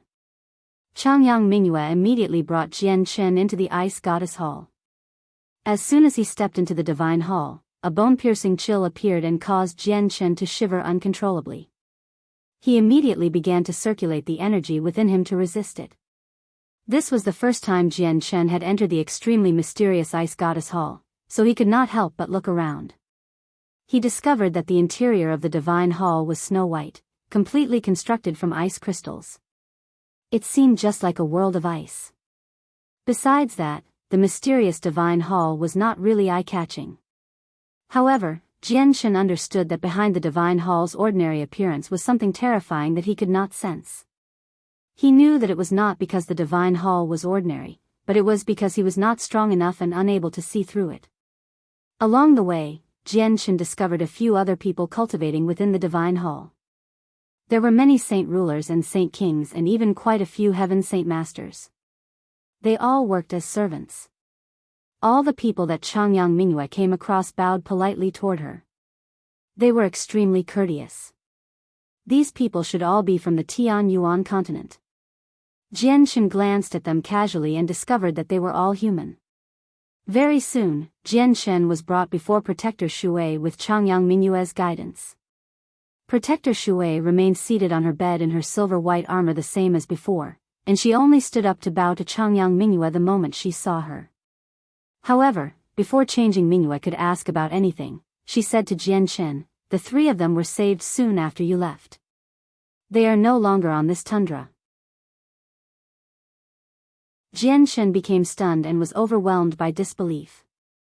Was there still anyone who could save the three of them with Protector Shui's strength? Senior, who saved them? Jian Chen asked with clasped hands.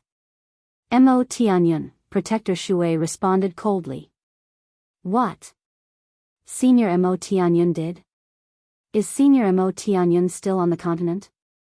Jian Chen was shocked as his heart churned. This matter was just far too astounding. It was only a clone of Mo Tianyun. He probably just sent it down from a higher world. I can't sense the presence of that clone any longer now. It must have dispersed. After all, it's not that easy to come to this world, Protector Shui replied. Jian Chen's looked at Protector Shui in surprise. He felt that she was rather different today. According to his understanding of her, she would never have wasted words on others with her pride, yet she had become patient enough today to explain things to him. Today was quite an abnormality. Protector Shui, are you looking down on me? Since the three seniors were my brother's saviors, they're my saviors as well.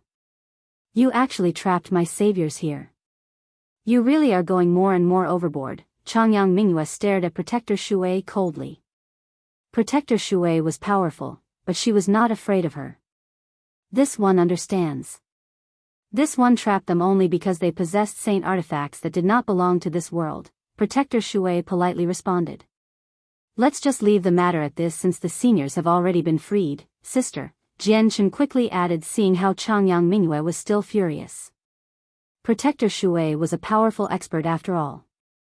She possessed her own pride, so he did not wish for his sister to press her too much and end up with some unexpected outcomes. Changyang Mingyue snorted coldly, since my brothers put it like that, I won't dwell on this matter anymore. However, I don't wish to see something like this happen again, Protector Shui. This one understands, Protector Shui remained very polite. She did not feel displeased at all even while being scolded by Changyang Mingyue, who had not even reached Origin Realm, despite being a god king. It was as if this was supposed to happen. This was because Changyang Mingyue was the reincarnation of the snow goddess. Similar to the ice goddess, she was her master. Changyang Mingyue and Jian Chen left. The two of them strolled through the divine hall casually as they talked about their daily lives. There's still one more year before my profound ice body matures. At that time, I'll be able to leave this place, so don't worry, brother. The next time the world of Forsaken Saints invades, I'll fight alongside you. Don't underestimate me, alright? I may not be as strong as you right now, I'm only a Saint Emperor, but once my profound ice body matures, I'll immediately reach the Origin Realm. Coupled with the 10,000-year-old Icesouls, I'll only become even more powerful. Even you might not end up being my opponent, Changyang Mingyue giggled.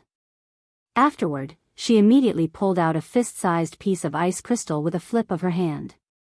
Brother, this is a 10,000-year-old ice soul. I have 3 of these. Protector Shui said that each one of them can only be condensed after 1,000,000 years, so it's extremely precious. I'll give you one as a gift from me. Changyang Mingyue passed the ice soul to Jian Chen. Jian Chen's eyes narrowed. He stared at the 10,000-year-old ice soul as shock gradually appeared. He could sense that the energy within the ice soul was even more terrifying than a 5th-grade violet cloud peaches. It possessed several times the energy, possibly even several dozen times the energy in a peach. At the same time, the energy within the ice soul was very gentle, just like the peaches. It could easily be absorbed. Sister, this is for you to increase your strength. I can't accept it. Jian Chen immediately declined the gift. He knew that the 10,000-year-old ice soul was even more precious than the 5th-grade violet cloud peaches, which was exactly why he could not accept it. The 3 10,000-year-old ice souls were the most precious items on his sister. They were to increase her own strength, and every one that she lost would reduce her strength in the future. On the other hand, he possessed quite a few heavenly resources similar to the ice soul. They may not be as precious, but he had many more of them. Changyang Mingyue frowned and her face immediately darkened. She was displeased and said, as if she was scolding a junior, brother, this is a gift from your sister. You have to accept it whether you want to or not, or you'll be looking down on your sister. Sister, this, Jian Chen was troubled. He wished that she would use all 3 ice souls and would become even more powerful. Take it. You have to accept my gifts. I'll stay by your side until you fully absorb it. You're not allowed to take it out, Changyang Mingyue said without giving him any room to reject her gift. She did not let him take the ice soul away because she was afraid that Protector Shui would steal it back.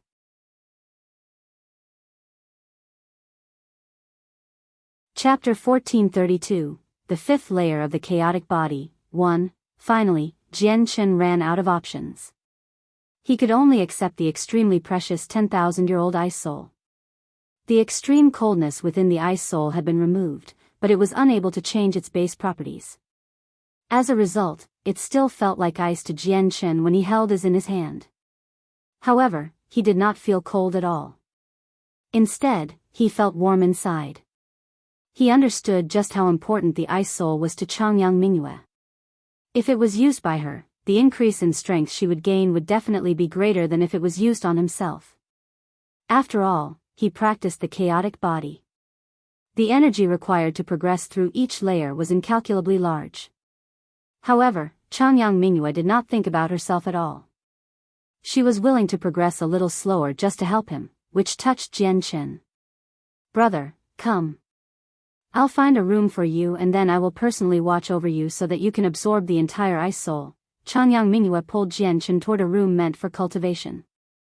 Jian Chen did not resist. He knew just how determined his sister was and that it would be useless no matter how he resisted. All he could do was burn her kindness deeply into his heart and never forget about it. Jian Chen entered a cavern of ice under Changyang Mingyue's lead. Coldness filled the room. It was abundant like the energy of the world. A piece of cushion-like, pure white ice sat in the center of the room and gave off waves of coldness. Brother, Protector Shui has said that this piece of profound ice is extraordinary. It will bring you benefits if you cultivate on it. You can emerge after you completely absorb the ice soul, Changyang Mingyue said as she pointed at the piece of ice. After that, she closed the door to the room with a wave of her hand, leaving Jian Chen in there all by himself. She sat down outside to personally keep guard for Jian Chen. Protector Shui, you can't change matters that I've decided on.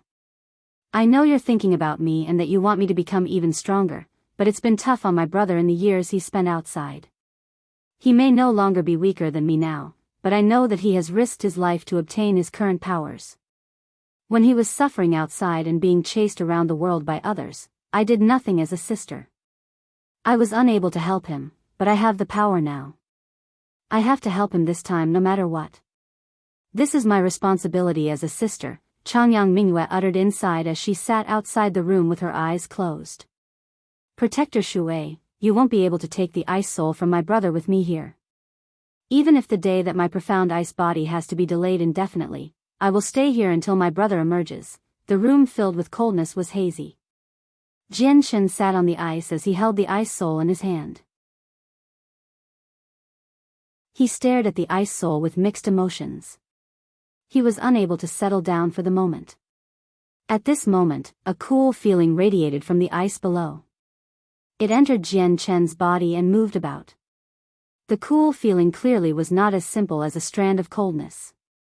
Its appearance gradually ate away all of Jian Chen's mixed emotions and allowed him to brush aside his random thoughts. Sister. Jian Chen muttered inside before gathering his concentration. He began to cultivate with all his attention, absorbing the energy within the ice soul. Although the tremendous energy within the ice soul had been condensed from extreme coldness, the formation of each ice soul took 1,000,000 years. After such a long time, the energy within the ice soul had changed long ago. Not only was the coldness removed, making the energy in it gentle, but it was also extremely pure and powerful.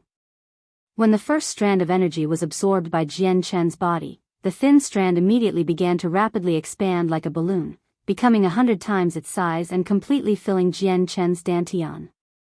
In the end, his dantian was unable to contain all of the energy, leading to some leaking out into his body, making it swell. Jian Chen was delighted inside.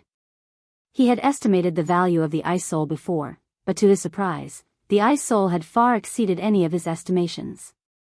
I wonder if I can reach the 5th layer of the chaotic body with just this ice soul, Jian-Shen became hasty as he immediately began to refine the energy in the Ice Soul. As the energy of the Ice Soul was endlessly absorbed by Jian-Shen, the chaotic Niden in his Dantian gradually grew larger. More and more chaotic force accumulated within it as he rapidly approached the 5th layer of the chaotic body. Jian-Shen would have definitely consumed a lot of time to reach the 5th layer of the chaotic body if it was not for the Ice Soul.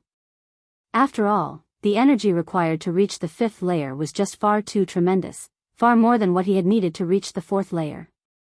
Although he had a large amount of immortal tier heavenly resources he had obtained from the Xianhuang microcosm, he would develop an immunity to their effects if he consumed too many of them in a short time frame. The effects of the heavenly resources would be heavily reduced, so Jian-Shen was unable to devour the heavenly resources to reach the 5th layer. After all, he did not have the white tiger's natural advantage, which enabled it to consume heavenly resources endlessly. The appearance of the Ice Soul, without a single doubt, was giving Jian-Shen exactly what he needed when he needed it. The time he required to reach the 5th layer would be greatly reduced. Jian-Shen absorbed the Ice Soul extremely quickly. The fist-sized Ice Soul had vanished in just 2 months, having all been refined into chaotic force. Unfortunately, Jian-Shen still had not reached the 5th layer after absorbing the Ice Soul with his chaotic body. He was only an inch away from the 5th layer. The chaotic Niden in his Dantian had become the size of a fist.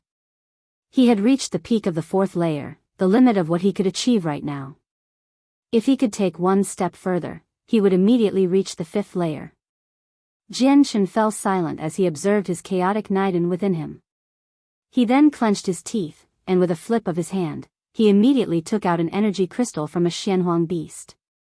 As soon as the energy crystal had appeared, a terrifying pulse of energy was emitted, filling the entire room.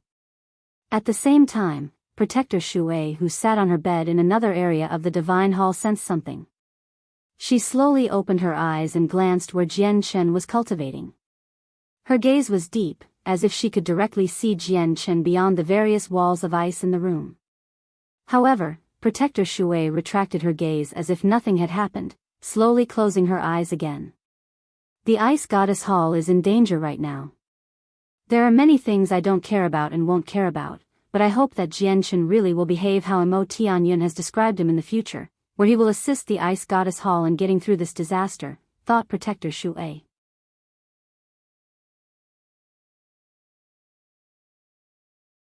Chapter 1433, The 5th Layer of the Chaotic Body, 2.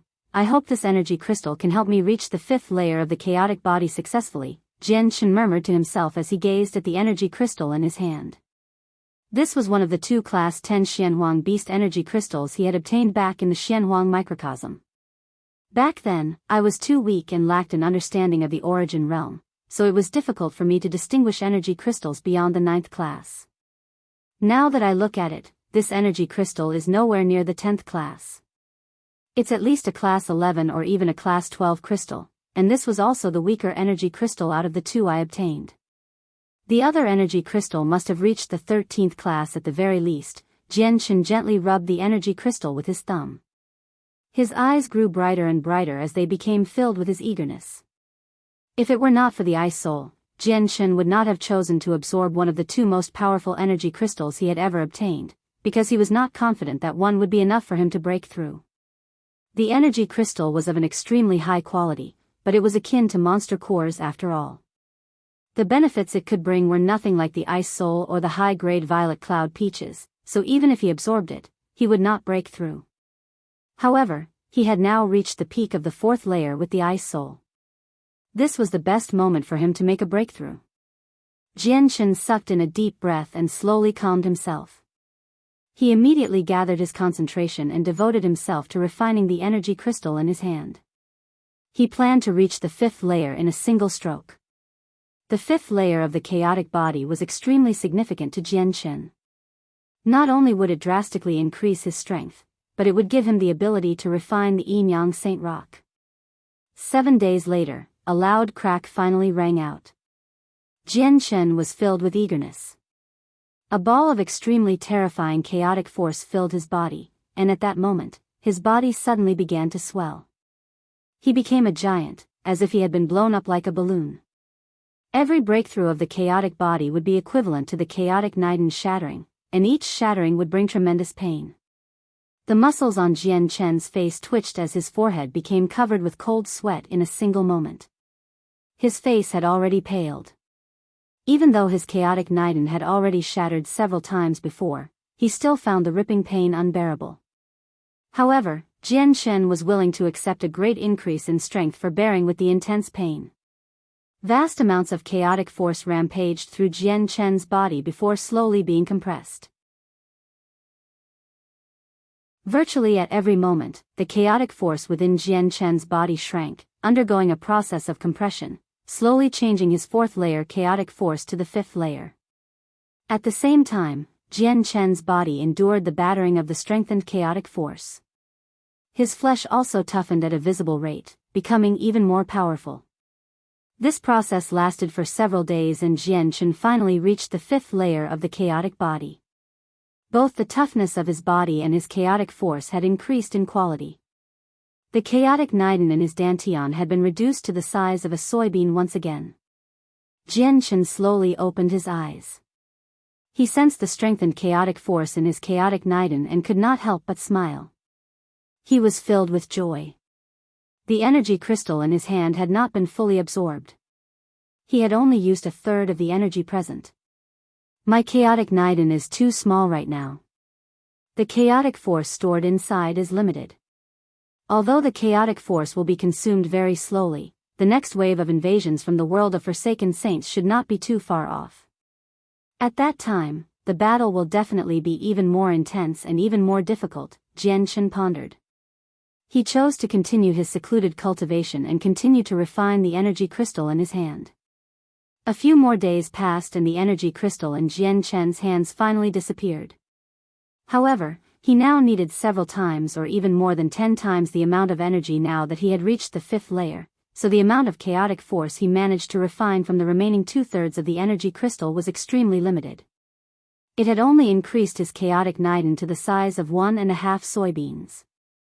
Sigh. The further I progress, the more energy I require. When my chaotic body was still at the fourth layer, a single ice soul was enough to make me reach the peak of the fourth layer. I probably need 10 of them to reach the peak of the fifth layer. If I want to reach the sixth layer, probably even 100 won't be enough. Jian Chen sighed inside. The chaotic body really was very powerful, but there was endless pangs of pain behind its strength. However, I have truly become a Saint Emperor now. I have the battle prowess of a Saint Emperor without my comprehension of the way of the sword and without the azulate swords. If I use the way of the sword, there should be no Saint Emperors that can hold their ground against me. If I use the azulate swords as well. Jian Chen wondered. Only a while later did he think, I should be able to battle against the clone of the Spirit King. However, his comprehension of the way of the sword is greater than mine. The Spirit King. Jian Chen felt very pressured as soon as he thought about the Spirit King, because he was just too powerful. He had sent just a single clone, yet it required Shaoling, the sea goddess, and him to work together to fend off. If he had come personally, even all the power this world possessed would not be enough to stop him. Although the world had gained 2 Origin Realm experts, Yang Lai and Gui Haidao, while the 8 other founding ancestors of the still not awakened, Jian Chen understood that their strength had fallen from the Origin Realm to Saint Emperor after all. Even with the assistance of their Saint artifacts, they were receival experts at most. The disparity against the Spirit King was just far too great, so they would not be much help in an actual battle against him. This was unless they recovered their peak strength and reached the Origin Realm again. And even if they returned to the Origin Realm in terms of strength, there were other Origin Realm experts in the world of Forsaken Saints aside from the Spirit King, and they outnumbered Jian Chen's world by quite a lot. I can now absorb the Yin and Yang Qi from the Yin Yang Saint Rock, but I need the assistance of the Heavenly Enchantress. Sigh. Jian Chen's head ached. He became filled with helplessness as soon as he recalled the Heavenly Enchantress. He gently shook his head and opened the room's door. As soon as the door was opened, Jian Chen saw his sister seated there. He evidently became stunned. Changyang Mingyue sensed his emergence as well and stood up. She looked at him and became surprised. She said, "Brother, you've absorbed the 10,000-year-old ice soul so quickly?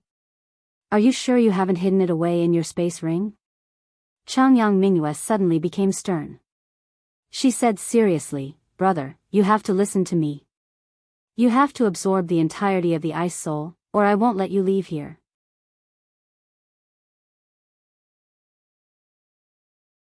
Chapter 1434, The Truth Behind the Seal. Sister, how is it possible for me to not listen to you? You got me to fully absorb the ice soul, so why wouldn't I listen to you? I've already fully absorbed the ice soul you gave me. Jian Shen smiled helplessly. He possessed the chaotic body, so the rate he could refine energy was incomparable to ordinary cultivators. In this period of seclusion, not only had he fully absorbed the ice soul, he had even refined an origin realm Xianhuang beast's energy crystal. Really? Have you really absorbed the ice soul so quickly? According to Protector Shui, even I need at least several years to fully absorb an ice soul. How did you do it in a few short months? Changyang Mingyue suspiciously questioned him. However, she seemed to think of something very soon. She appeared enlightened as she said to herself, "I understand now.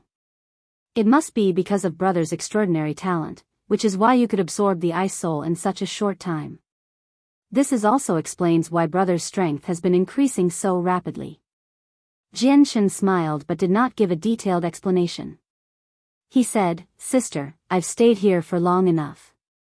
I plan on returning today. As time goes on, the next wave of invasions from the foreign world grows near. I must return to the Tianyuan continent to make preparations, but I want to see Protector Shui before I leave. I have a few questions I want to ask her." Changyang Mingyue also understood the precarious situation of the current Tianyuan continent, so she did not urge Jian Shen to stay. She said, "Brother, once my profound ice body matures, I'll come to the Tianyuan continent to look for you. We can fend off the invasion of the foreign world together. Let's go. I'll take you to see Protector Shui. Her strength is unfathomable where even I can't sense how great it is. If there's anything you're unsure about, feel free to ask her." Jian Shen obviously met Protector Shui without any obstructions under Changyang Mingyue's personal guidance. Very soon, he saw her again in the same room of ice. "Speak, what do you have to ask this king? I can answer some things you should know seeing how Her Majesty is your sister." After bowing to Changyang Mingyue, Protector Shui turned her icy cold gaze toward Jian Shen. Jian Shen bowed to Protector Shui and got straight to the point. "Senior, our world's currently sealed, preventing the cultivators of this world from reaching the origin realm. It's also lead to no origin realm experts for the 4 races since ancient times. May I ask if this seal was cast down by Senior? The world may be sealed, preventing everyone from reaching the origin realm aside from species with powerful bloodlines and natural spirits of the world. However, you walk a different path, where you don't need origin energy to reach the origin realm. As a result, the seal cannot stop you. Since it's no problem to you, why are you sticking your nose into matters that you don't need to care about? You cannot interfere with these matters," Protector Shui coldly responded. "But this matter is connected to my great-grandfather. He's currently at the peak of Saint Emperor and is unable to reach the origin realm because of the existence of this seal. His lifespan is limited to 10,000 years. This is how it's connected to me. And, the Tianyuan continent is currently facing the threat of the world of Forsaken Saints. If we do not increase the number of origin realm experts we have, we will not be able to stop them. Senior, please release the seal in consideration of all the life in this world so that they have a chance of reaching the origin realm," Jian Shen sincerely said, almost like he was pleading. In his eyes, Protector Shui's strength was unfathomable. It was extremely likely that she had already reached godhood, so if she did not remove the seal, Yang Lai and the others would never be able to reach the origin realm. Although he believed that he would possess the power to break through the seal in 10,000 years, there were quite a few origin realm experts in the foreign world. No one knew whether Yang Lai and the others would survive the coming battles. After all, they had fallen from the origin realm to Saint Emperor and were only able to display the strength of the origin realm through their saint artifacts. However, that was only the strength of the weakest Origin Realm experts. Once they came across true Origin Realm experts, it would be very difficult for them to stop them. Leave. I am unable to remove this seal, Protector Shui said coldly. Jian Chen became bitter. He had known long ago that the outcome would be like this, but he still felt extremely depressed. Once the seal was removed, Yang Lai and Gui Haidao would still be able to reach the Origin Realm even without Origin energy, because they had stored some Origin energy in their saint artifacts. If the seal was not removed, Yang Lai and Gui Haidao would still not be able to break through even with their Origin energy. Protector Shui, I order you to remove the seal immediately, Changyang Mingyue said with an irrefutable tone. Protector Shui dared not to behave as indifferent as she was with Jian Chen.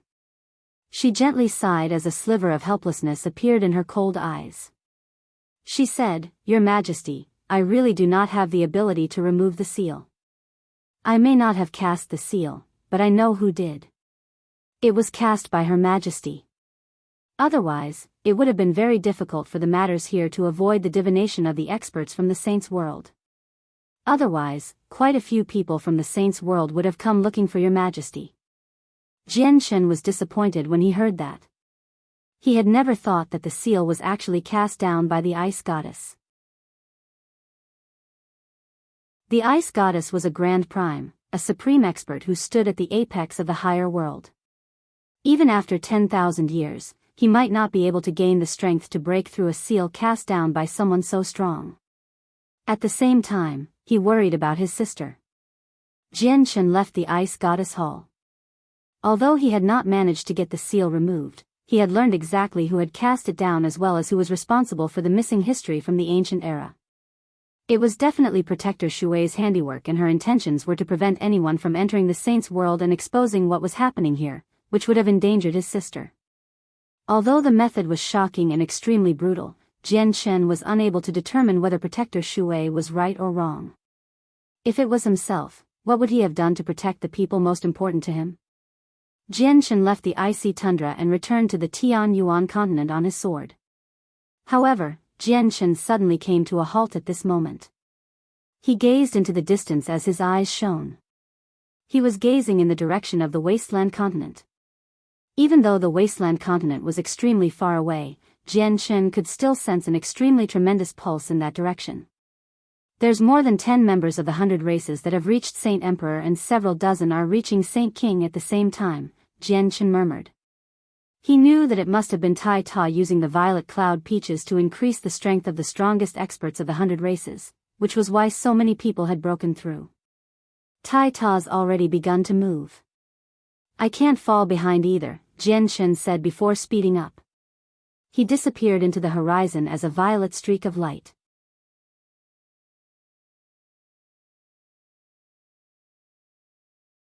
Chapter 1435, Acquaintances of the Past. Jian Chen returned to the Tian Yuan continent and descended in the Changyang clan of Lore City.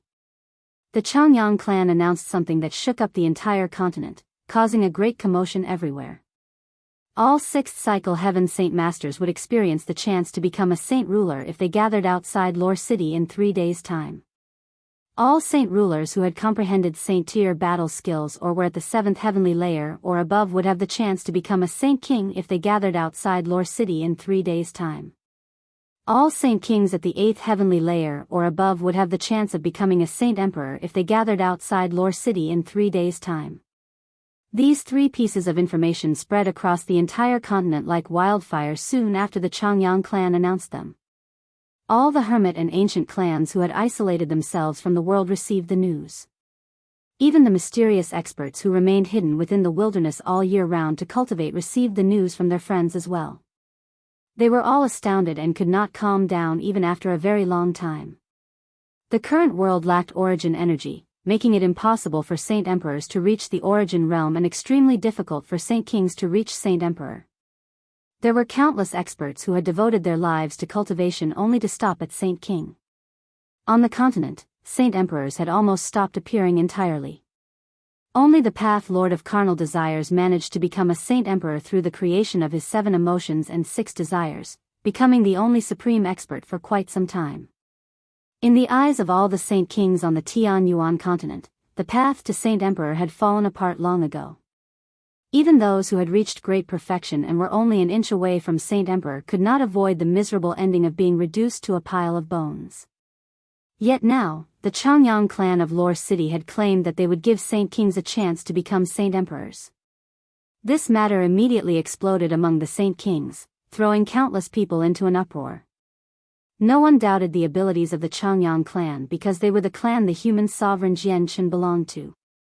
Several months ago, a few new Saint Emperors appeared on the Tianyuan continent, and they all possessed close ties to Jianchen.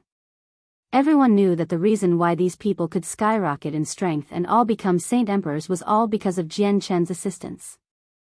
Some Saint Kings who fulfilled the requirements even ripped open space gates to hurry to the Changyang clan the moment they received the news. A few Saint Rulers and Heaven Saint Masters who fulfilled the requirements did not hesitate either.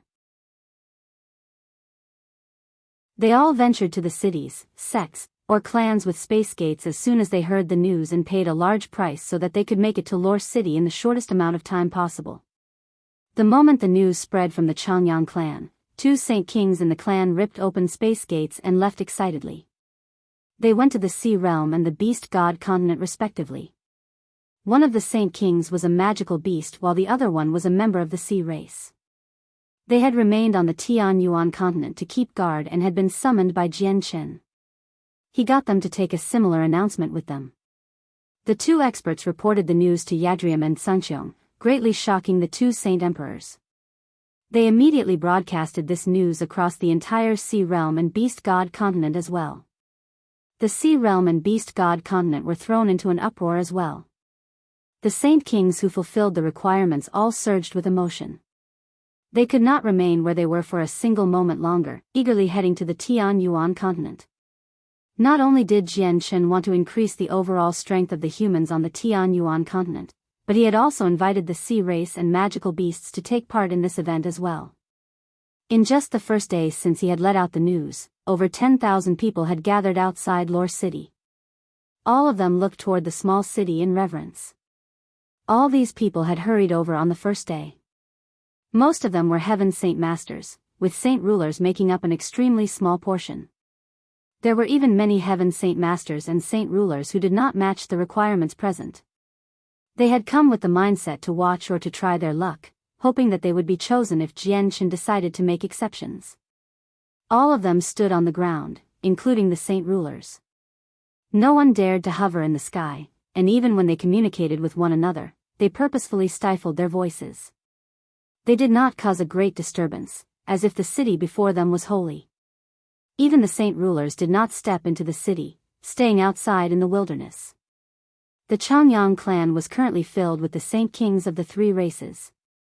However, without any exceptions, all the Saint Kings had lowered their statuses and acted extremely modestly. There was a vague sense of reverence present. They did not even dare to offend a single servant of the clan. A palace-like hall stood within the Changyang clan. It was grand and the most eye-catching piece of infrastructure in the clan. This hall was the place where Jianchen stayed in the clan. Jianchen always remained in there as he tidied the heavenly resources on him. He did not visit anyone. There were many Saint Kings who had wanted to see him to pay their respects, but they were all denied entry. His hall became a holy place in the eyes of all the Saint Kings. There were many Saint Kings who believed that all the people who managed to enter the hall would receive infinite glory. At this moment, a small group of Saint Kings courteously arrived before the hall where Jianchen stayed. One of them said to the 2 female servants at the entrance, "Tai Do wishes to see ruler Jianchen." After that, the entire group bowed to the hall. They all bore the respect they felt from the bottom of their hearts on their faces. A few Saint Kings in the surroundings secretly shook their heads when they saw their actions. They could already guess what would happen. "Esteemed guests, the young master is not seeing anyone," the 2 beautiful servants repeated something they had said countless times with smiles. Whenever they mentioned young master, there was evident admiration and adoration in their voices. It was close to a fanatical level. "Come in." However, Jianchen's voice rang out from inside as soon as the 2 servants finished speaking. The Saint Kings in the surroundings immediately froze when they heard his voice, suddenly turning their heads to the group of Saint Kings standing at the entrance.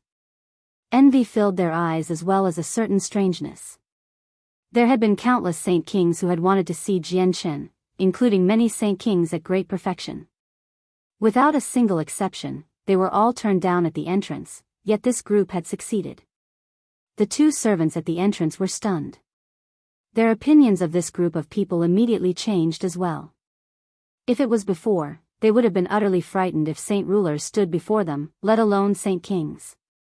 They would even worry about breathing too loudly, but on this day, the two of them had discovered that Saint Kings only amounted to so much. The group of people entered the hall. As soon as they saw Jian Chen, who was sorting through the violet cloud peaches and comprehension tea leaves, they all dropped to their knees and said, "We greet the ruler."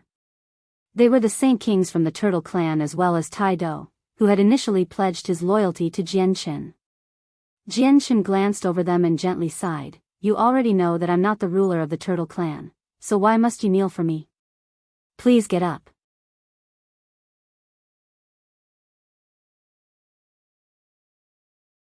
Chapter 1436, Powering Up Together. 1. Ruler, it doesn't matter whether you're a part of the Turtle Clan. You will always be the most respected and greatest ruler to the entire clan. The only reason why we are so glorious today is all because of Ruler, an elder of the clan said emotionally. He felt respect from the bottom of his heart for Jian Chen. "Ruler, my life belongs to you. It doesn't matter whether you're a human or a part of the sea race, I, Tai Do, will always treat you as my master." Tai Do dropped to his knees and said extremely seriously while he kept his head very low.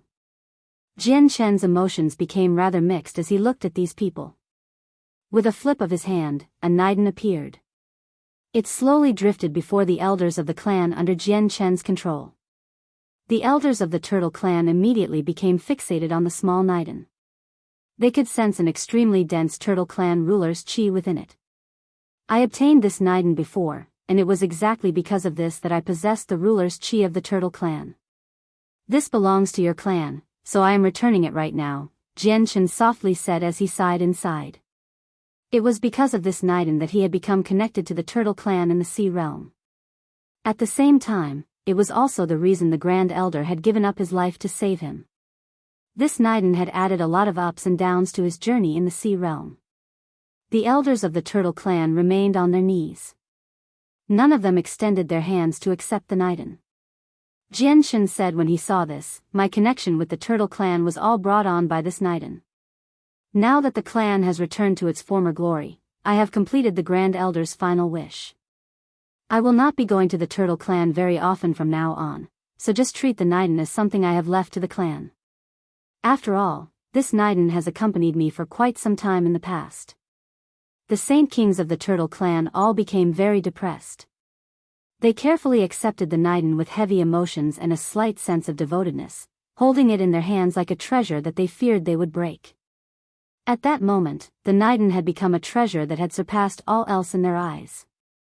This was because this was the item left to them by the greatest ruler in their history. It was something that had accompanied him for quite some time. The Niden was not worth a lot by itself, but it held significant value to the Turtle Clan. You all have consumed violet cloud peaches to reach Saint King before. The immortal peaches can only be consumed once every 100 years, so you won't be able to take part in this gathering this time, Jian Chen said to them. "Ruler, we've come this time only to meet you personally." "There was nothing else that we wanted," an elder politely replied. He felt no regrets at all. With their original strength, becoming a Saint King would have been an extremely distant dream to them. Some of them would not have been able to reach such a level of cultivation ever. The ruler had let them all become Saint Kings, so they were already extremely delighted. After all, Saint Kings were basically the limit of cultivation now that Saint Emperor was difficult to reach. The elders left. They did not stay in the Changyang clan any longer and instead rushed back to the clan as they carefully carried Jian Chen's Niden. They held an extravagant ceremony involving the entire clan and constructed a sacred tower. The Niden was enshrined on the highest floor of the tower. Jian Chen met another acquaintance soon after the elders of the Turtle Clan had left. Qin Yishuan had arrived in the Changyang clan in azure robes to meet Jian Chen. Qin Yishuan had already broken through to Saint Emperor when they met again. When she had consumed the violet cloud peach, a very limited amount of energy had leaked out. Even though it was just a first-grade immortal peach, it allowed her strength to increase drastically. Qin Yishuan sat on a seat opposite of Jian Chen. She was in melancholy mood. A sliver of loneliness was present in her eyes, along with some confusion. "You've avenged yourself?" Jian Chen asked. Qin Yishuan shook her head and gently sighed. Her expression was indescribably mixed as she softly said, "My former enemy has already died. He did not die by my hands, but was slain by a foreign expert in the battle against the world of forsaken saints. Even his corpse can't be found." Qin Yishuan continued in a rather depressed fashion. "Back when I was still a saint ruler, I was forced to flee to the sea realm due to my enemy. I hid there for 1,000 years, working hard on my cultivation day and night just so I could return a little sooner to take revenge. The heavenly resource you gave me recently allowed me to get through several minor levels of cultivation and break through to Saint Emperor. When I returned to the Tianyuan continent and went to the Yangji sect of the 10 Protector clans, I found that they did not even have a single Saint King Great Elder left." When she reached there, Qin Yishuan suddenly smiled idiotically. She said to herself, "The heavens sure do have their own way of doing things. I never thought that the heavens would pull such a joke on me. I cultivated arduously in the past just so I could personally kill my enemy, yet he's already dead, even though I have the strength to kill him. He did not even die in my hands. If I had known that this would happen, was there still any need for me to cultivate so hard?" Qin Yishuan felt empty inside, as if she had lost all her objectives in life. "Your enemy's actually a part of the Yangji sect? What happened between you and them?" Jian Chen asked in surprise. "Yang Yin of the Yangji sect wiped out my clan," Qin Yishuan responded, feeling immense sorrow. Jian Chen fell silent. He just stared at her quietly. "This is the Saint Tier battle skill I took from the treasury of the Tao family before. I don't need it anymore, so I'm returning it to you." Qin Yishuan left behind a tablet of stone before turning around and leaving. With her back toward him, she seemed rather lonely and pessimistic. Jian Chen watched Qin Yishuan leave before gently sighing. He put the stone tablet away with a wave of his hand. The flame mercenaries just happened to be in need of items like that. Experts constantly poured into Lore City within the 3 days. Not only had the city become the most renowned place on the continent, but even the Jessen kingdom managed to profit from the fame. Even though its overall strength was not as great as the 8 great kingdoms, its status had completely superseded the 3 great empires. Jian Chen's uncle had returned to the Changyang clan after so many years. He had always remained in an unknown forest, cultivating in seclusion after cutting himself off from the world for all those years. Only now had he finished refining all the shards of venerable poison sword soul, so he had emerged as a result. He had inherited the Saint King's comprehension of the mysteries of the world. However, since the shards were incomplete, he only managed to inherit a portion of the venerable poison sword's understanding. He did not manage to return to the Saint King's peak strength, only having reached the 5th heavenly layer. Tianmu Ling had come as well. Jun Moheo and Wang Yinhong stuck close to her, clearly loving her very dearly. Tianmu Ling managed to see Jian Chen without any obstructions at all. He learned that their Saint King ancestor had fallen, so Jun Moheo and Wang Yinhong were the most powerful in their clan now. Their status as an ancient clan was in danger. Jian Chen clearly understood what Tianmu Ling wanted to say. He guaranteed that Jun Moheo and Wang Yinhong would both become Saint Kings. The 3 days passed very quickly and Jian Chen tidied all the violet cloud peaches and comprehension tea leaves. He stored them away neatly in his space ring. He had harvested a total of 4 first-grade violet cloud peach trees, 3 second-grade violet cloud peach trees, 2 third-grade violet cloud peach trees, 2 fourth-grade violet cloud peach trees, and 3 fifth-grade violet cloud peach trees. There were 108 peaches on each tree, so he had a total of 432 first-grade immortal peaches, 324 second-grade immortal peaches, 216 third-grade immortal peaches, 216 4th grade immortal peaches, and 324 5th grade immortal peaches. Aside from the 5th grade violet cloud peaches that only had half remaining in peaches he had given to Tai Ta, the others were almost untouched.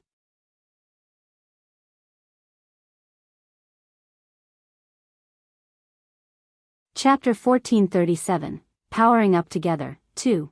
There were fewer comprehension tea leaves compared to violet cloud peaches. Jian Shen had only harvested 3 first-grade comprehension tea trees and 1 fifth-grade comprehension tea tree. Each tree bore 81 leaves and he had already used up almost half of the 5th-grade comprehension tea leaves. The difference in the numbers is just far too great, and basically all the Saint Kings of the humans, magical beasts, and sea race have gathered here. Although there were many of them who did not fulfill the standards, there are still over 100 people beyond the 8th heavenly layer. Just that would require over 100 violet cloud peaches, and a few of them aren't in possession of talent like Qing Yishuan's, so they'll end up wasting quite a lot of the energy in the heavenly resource. I need to give them immortal peaches that are not of the 1st grade, Jian Shen murmured to himself as he frowned slightly. Other than that, there's several thousand saint rulers who reached the standards to become a saint king. If I just give them an immortal peach each, there won't be enough at all. There's even more heaven saint masters, over 10,000 of them. Looks like the heaven saint masters and saint rulers have to share an immortal peach between many people, while the saint kings can consume an entire peach themselves. However, the people with great potential have to take priority. 3 days later, Jian Shen finally emerged from the hall under the eager gazes of many saint kings. He appeared before all of them. This was the day Jian Shen had promised to increase everyone's strength.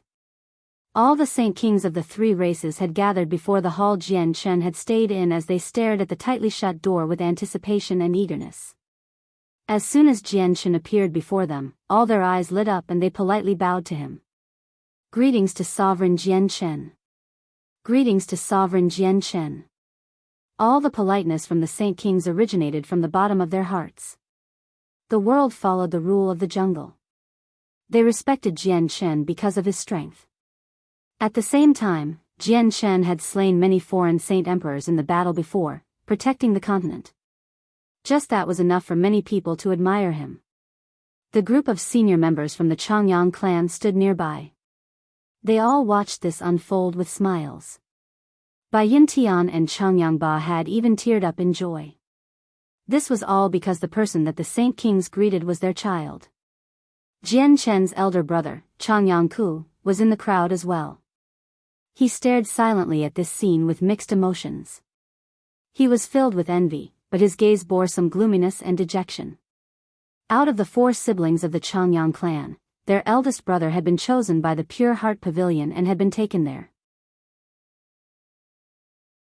Their sister had become the saintess of the mysterious ice goddess hall, so she possessed an extraordinary status, while their youngest brother had become the greatest human expert now. He was an existence that had surpassed Saint Emperor and deserved the respect of all saint kings. Only he remained nameless. Even though his strength had been propelled to saint ruler by the violet cloud peaches, he still felt the same as before. Even if he had become a saint ruler, he was still a nameless figure. Bai Dao also stared at Jian Shen in the crowd. He smiled with great pride. Uncle Chang, Changyang Zhu Yunshao, Changyang Zhu Yeyun, Changyang Zhu Shao, and the others were all the same as they stared at Jian Shen quietly. Jian Shen looked around and clasped his hands at everyone. He greeted a few saint kings before directly proceeding to the main topic. Everyone, you must already know that I have some heavenly resources that can rapidly increase your strength. I used these exact heavenly resources a few days ago to allow some of my friends and family to reach Saint King. The only unfortunate thing is that I don't have many of these heavenly resources left. However, the invasion of the world of forsaken saints is at our doorstep, so in order to strengthen all of us I am willing to share these heavenly resources with everyone and assist you in your breakthroughs. Sovereign Jian Shen is such a selfless person. If we possessed these heavenly resources, we would have tried keeping them just for ourselves, yet Sovereign Jian Shen is willing to give them to us. His selflessness is admiring. Sovereign Jian Shen, I may be a magical beast, but if I become a Saint Emperor, I am willing to join the Changyang clan and become its guardian if I survive the battle against the foreign world. Sovereign Jian Shen, if you can make me become a Saint Emperor, I'll serve you until my dying breath and never betray you." The blood of many Saint Kings began to boil. Their old faces became flushed as they loudly swore oaths. They were unable to keep their composure. Although many of them had reached the 8th heavenly layer, they did not have much longer to live, and they also knew that they had no chance of becoming a Saint Emperor. However, they all saw a sliver of hope from what Jian Shen had just said. Once they became Saint Emperors, not only would their strength undergo an overwhelming change, their lifespan would increase by 4,000 years as well. More importantly, there was a greater chance for them to survive the upcoming battle as Saint Emperors. As a result, there were even a few of them willing to cast away the last portion of their lives just to become Saint Emperors. The behavior of some of them seemed to be dim-witted, but they were all very clever. They knew that there would still be a very long road after Saint Emperor. Strength was still distinguished between the strong and the weak even in the origin realm. If they could successfully follow an origin realm expert with infinite potential, they would be able to obtain unknown benefits throughout their future cultivation. Jian Shen began to divide the violet cloud peaches. As even the weakest of the Saint Kings had reached the 8th heavenly layer, he had given them all 2nd and 3rd grade immortal peaches since they were not too far off from Saint Emperor. Jian Shen used 31st grade comprehension tea leaves together to make a cauldron of tea, sharing it evenly among the people. Afterward, Jian Shen personally brought them to an ancient forest for them to break through. Several days later, a large swathe of 9-colored rainbow clouds enveloped the entire continent. The clouds were extremely thick, formed from over 100 layers of rainbow clouds overlapping with one another. They shone with dazzling light as they flickered brightly. With the assistance of the immortal peaches, over 100 Saint Kings from the 3 races all successfully reached Saint Emperor. They became an extremely powerful force on the Tian Yuan continent. At the same time, in a miniature world someplace on the continent, the rather pale Path Lord of Carnal Desires sat in a room to recover. He was naked while several other young, naked women lay dead in a corner of the room with blood splattered across their bodies. Suddenly, the Path Lord opened his eyes, and they immediately glowed brighter. He seemed to be able to pierce through space with his gaze and see the outside world. Over 100 Saint Emperors, the Path Lord of Carnal Desires said with a deep voice as shock filled his eyes. Soon after that, his face sank. When I broke through to Saint Emperor, it was almost impossible. I used my entire life to create the path of 6 emotions and 7 desires before I finally became a Saint Emperor, becoming the only Saint Emperor among the humans. Yet now, these people have all easily gotten through the bottleneck that I poured my soul out for, all with Jian Shen's help.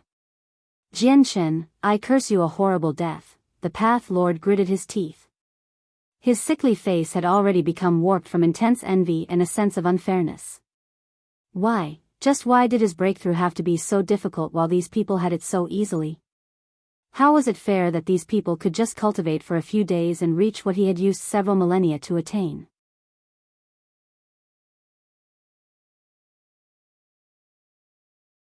Chapter 1438, Severance of Emotions and Desires. Why, just why did I need to waste several thousand years to become a Saint Emperor while they only need a few days to become one? Even those 8th heavenly layer Saint Kings have broken through in a few short days, making it through the 9th heavenly layer and great perfection permanently. Back then, I used my comprehension of the cultivation method for the Pure Heart Pavilion and poured my soul out in order to create a different cultivation method, allowing me to become the only human Saint Emperor. Yet now, there's suddenly over 100 of them and they've broken through so easily. Why, just why does it have to be so difficult for me and so easy for them? This is unfair. I cannot accept this. The Path Lord sat in a room and roared out. His face had already become warped and, coupled with his sickly appearance, he seemed extremely vicious. Jian Shen, it's you. It's all because of you. Sure, you cultivate fast, but do you really have to make all these people, who are not related to you at all, become Saint Emperors and make my cultivation, which I spent thousands of years on, not worth a single cent? You're purposefully directing this at me, the Path Lord gritted his teeth. He was filled with hatred. He blamed Jian Shen for everything. Originally, the Path Lord had been the only Saint Emperor on the Tian Yuan continent, the only human Saint Emperor, who even the ancient protector clans didn't easily offend. His name could shake the entire continent, and he was known as the greatest human expert both in name and reality. However, after Jianshan appeared, everything changed. Not only had Jianshan taken his status as the greatest human expert, but Jianshan also received the admiration of everyone. Even worse, Jianshan was helping many people reach Saint Emperor, allowing the Tianyuan continent to gain several dozen Saint Emperors. The Path Lord status, which was once the greatest, only dropped lower and lower with each coming day. I want to break through. I want to break through Saint Emperor and become an Origin Realm sovereign. Today, I'll completely sever my 7 emotions and 6 desires and complete the cultivation path I have created. Madness filled the Path Lord's eyes. Raising his hand, a powerful force gushed out and smashed through the stone door of the room. He left. This was a miniature world carved out by the Path Lord himself. Not a lot of people lived in it, only a few thousand. Other than the several dozen wives of the Path Lord and his 100 or so children, the others all belonged to the sect that the Path Lord had created. They were the disciples of the Carnal Desires sect. The Carnal Desires sect had been founded by the Path Lord several thousand years ago. All of them cultivated in the miniature world and rarely left, which was why they were not very well known on the Tianyuan continent. Many people did not even know that a sect like this existed. The place where the Path Lord cultivated was near the sect. As soon as he emerged, 2 middle-aged men heard the commotion and flew over from afar. They bowed to the Path Lord and politely said, "Greetings to the Path Lord."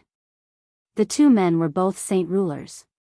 They were the only 2 saint rulers in the Carnal Desires sect and the strongest experts aside from the Path Lord. They all practiced the cultivation method that the Path Lord had created. The Path Lord was emotionless. His eyes were filled with a cold ruthlessness. His looked at the 2 men like he was looking at 2 corpses. The Path Lord silently appeared before the 2 of them. He raised his hands and pressed them against their heads, and with a bang, their heads immediately exploded. Their souls were wiped out as well. They were mercilessly slain by the Path Lord. The Path Lord's expression did not change at all. He stared at the sect in the distance and walked through the empty air. He steadily made his way over. There were several thousand disciples in the Carnal Desires sect. Although they practiced the cultivation method that the Path Lord had invented, it was not suitable for everyone since it deviated from the beaten track. As a result, the sect had never produced a saint king in the several thousand years it had existed, even though they all practiced a cultivation method created by a talented saint emperor. The strongest of them had only reached saint ruler. The Path Lord entered the sect. As he looked at the familiar buildings, he murmured, "The 7 emotions are composed of joy, anger, sorrow, fear, love, hatred, and desire, while the 6 desires are life, death, sight, hearing, taste, and smell. I have already understood the 7 emotions and 6 desire and have created the palms of emotions and desires. It's just that I still haven't severed the last few aspects of the 7 emotions and 6 desires. It's not that I can't sever them, but I didn't want to sever them because it wasn't the right time. Or maybe it's because I never had the willpower to sever them. But now, this is my final choice. I have to sever them and let my strength increase." Surpassing Saint Emperor, the Path Lord silently disappeared from the main entrance of the sect, and soon cries of fear and disbelief rang out. "Path Lord, what are you doing? Wu Lin is innocent. He's never done anything against the sect, so why did you kill him? Spare me, Path Lord, spare me, Path Lord, why are you killing us? Everyone run, the Path Lord's gone mad. The Path Lord is slaughtering everyone like crazy." The Path Lord's ruthless massacre was targeted at the disciples of the Carnal Desires sect. All the disciples he came across either had their heads blown up or necks snapped. No one could escape the claws of the Path Lord. Gradually, the ground became dyed with red and the metallic smell of blood grew heavier and heavier. More and more corpses collapsed on the ground. The cries for help alerted the entire sect. Very soon, all the disciples learned that the Path Lord had gone mad. They immediately fled in fear, but the sect had been surrounded by a powerful barrier long ago. In the end, not a single disciple managed to make it out. All of them launched useless attacks at the barrier out of despair. The Path Lord was covered in blood, all from the disciples he had slain in his own sect. With the Path Lord's strength, he could have annihilated the entire place with a wave of his hand, but he did not do that. He took action personally, sending disciple after disciple into the afterlife. The Path Lord had not gone mad. His eyes were clear and filled with resolution. He would comprehend the slaughter of each person closely as he underwent the final severing process. There were many methods to sever the emotions and desires, and there was no need to sacrifice the lives of others to complete his cultivation method. However, the Path Lord just happened to choose the most brutal method. The sect was strewn with corpses, without a living disciple. All of them had been personally slain by the Path Lord. He then gazed into the depths of the miniature world after personally destroying the sect he had founded. A beautiful hall stood there. It was the Path Lord's residence, where his several dozen wives and close to 100 daughters and sons resided. The Path Lord made his way to the residence in the depths of the miniature world. He entered every room and mercilessly sent his past lovers, daughters, and sons into the afterlife. He had become a ruthless person. The residence was filled with cries of shock and fear. Many people in the residence had learned that the Path Lord had gone mad. They tried to flee, flying in all directions, but they could not leave the miniature world no matter where they fled. In the end, even the servants within the hall were slain, totaling several hundred people. Neither his wives nor children were spared, the youngest was not even 10 years old. The Path Lord's gaze became cold after ending the lives of everyone. There seemed to be nothing in his eyes, yet they were also filled with everything in the world. He seemed connected to the world. In a flash, he arrived in a mausoleum.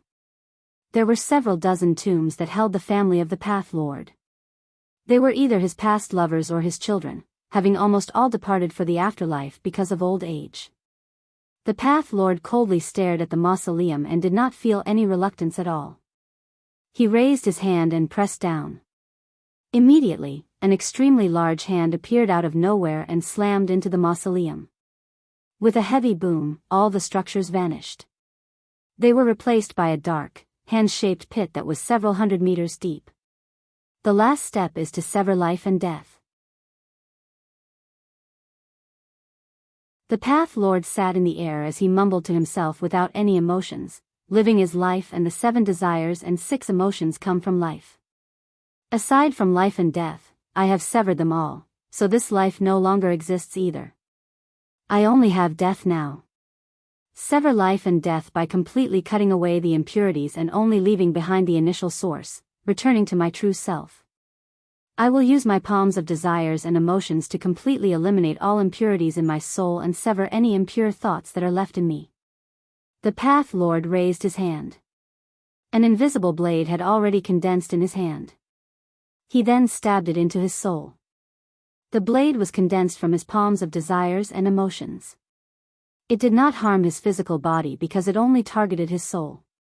The blade entered his soul with a flash, and after severing a hazy, bright part of his soul immediately shrank by a huge portion. It became extremely weak. The Path Lord violently trembled.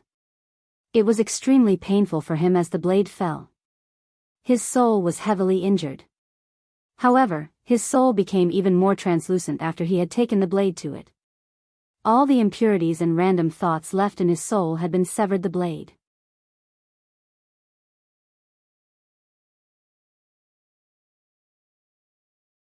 Chapter 1439, Paving a Path with Hatred. The Path Lord immediately became empty inside when the blade fell. At that moment, he seemed to have entered a mental state where there were no emotions or desires. Everything in his gaze was clear. He could see through everything in the world. He had been liberated by letting go of his emotions and desires and abandoning life and death. The Path Lord seemed to have let go of all his past hatred for Jian Chen as well as all the amenities he had accumulated in the past. In his current state, he felt indifferent toward breaking through the barrier of Saint Emperor and joining the Origin Realm. The Path Lord sat there and felt empty inside. In his current state, he felt like he was infinitely closer to the world and seemed to have reached conformity with the world, comprehending things unknowingly. He had truly become desireless and emotionless. However, he still retained a basic instinct after becoming so close to the world, which urged him to continue his comprehension. The Path Lord's strength silently increased. Although the saint force within him did not increase at all, his comprehension of the world constantly increased. His weakened soul gradually recovered as well. Not only had his soul surpassed his peak condition, but it continued to rise up and strengthen. I can sense that I am getting closer and closer to the origin realm, thought the Path Lord. He could sense the changes extremely clearly, but he did not feel any joy at all. After severing his emotions and desires, increases to his strength were unable to excite him. In fact, anything in the world, whether delightful or sorrowful, would no longer be enough to instill any emotion within him, including his own life or death. I met the saint emperors of the beast god continent a few times in the past. Kaiser had once said that even if I severed my desires and emotions, I would still not be able to surpass Saint Emperor. How can he understand just how wondrous my path of cultivation is? The origin realm is already within my grasp, but even if I do reach it, why? For greater strength, or for 100,000 more years of life? Where does my path lie after today? What will I pursue after today? Suddenly, a sliver of confusion appeared in the Path Lord's eyes. He had severed all his desires and emotions, including the aspirations of his life. He had walked this path too hurriedly and without appropriate preparations, so he faced the danger of losing himself. This was a bottleneck as well as a tribulation. If he could overcome it, he would immediately reach the origin realm, but if he could not, his path would end there, and he would be reduced to a living corpse. What is the purpose of my cultivation? What is the purpose of my existence? Why am I trying to reach the origin realm? Where does my path after today lie? The Path Lord became more and more confused. Although he had severed his emotions and desires like Changyanghu, making it seem like they were walking the same path on the surface, Changyanghu's path was one that truly conformed to the world. Everything he did was in accordance to nature and conformed to the truths of the world. The Path Lord's path deviated a little. The Path Lord would never have come across this confusion before the split. He would be able to find an answer instantly, but he had clearly rushed it too much by forcefully severing his emotions and desires using an extreme method to enter a desireless and emotionless state. The path ahead still had not been paved, so he immediately became confused when he reached the end of it. He was unsure where to go. This was because a severed path had appeared before him. This path was also his life as the Path Lord. Originally, he had been forced onto this path by Jian Chen and had also been urged by his emotions and desires to obtain greater strength and a longer lifespan. As a result, his path had been constructed from his emotions and desires. But after severing them, he became desireless and emotionless, so his original path was no longer suitable for him. The path ahead of him had reached a dead end. The Path Lord's strength continued to increase and his understanding of the world deepened. However, this understanding could not help him pave the severed path ahead of him. At this moment, he stood at the end of his path and gazed ahead in confusion. He did not know where else he could go. However, a mysterious and extremely powerful force appeared from outer space at this moment. It gushed into the Path Lord's miniature world with a destructive aura. The Path Lord sensed this force. He felt fear and shock for the first time because of the force. With his current strength, he actually felt like he was not even as great as an ant before the mysterious force.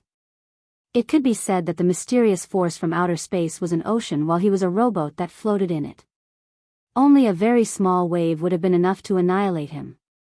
The mysterious force did not devastate the Path Lord directly, but it instead interfered with the laws of the world. It helped him awaken from his desireless and emotionless state, preventing his comprehension and preventing his breakthrough. The Path Lord's face suddenly changed. He paled in a single instant and became haggard. His seated body swayed as if he was about to collapse. He had been forced out of the wondrous state of mind by the mysterious power, causing unimaginable damage to his soul. The strength he had just gained rapidly declined when he left that state of mind. His soul grew weaker and weaker and would soon disperse. This was like an unreturnable path. Once he embarked on it, the path behind him would disappear. He could only advance, and if he did not break through, his soul would disperse. My path collapses without my faith. I proceeded to hurry before and did not find my future path, so I did not reach the origin realm successfully. What I need to do right now is find the path leading to the origin realm, the path Lord murmured to himself. His soul gradually weakened as every moment in his life flashed before his eyes. His desireless and emotionless state of mind gradually became blurred. When he thought of Jian Chen, when he thought about how he had been forced by Jian Chen to sever his emotions and desires without the proper preparations, impurities immediately began to litter his extremely fragile but pure soul. Suddenly, the Path Lord's eyes lit up. He gritted his teeth, being desireless and emotionless no longer works. If I really have to reach that realm, then I have to abandon my hatred for Jian Chen, but the only reason why I am caught where I am right now, where I cannot go any further or go back, is all because of Jian Chen. This is unbearable, so I will pave my future path with my hatred for Jian Chen. Jian Chen, I shall build my path of hatred for you. It will lead me to the origin realm. The Path Lord's pure soul became more and more contaminated. Unknowingly, his path was already leading off in the exact opposite direction he had headed in initially.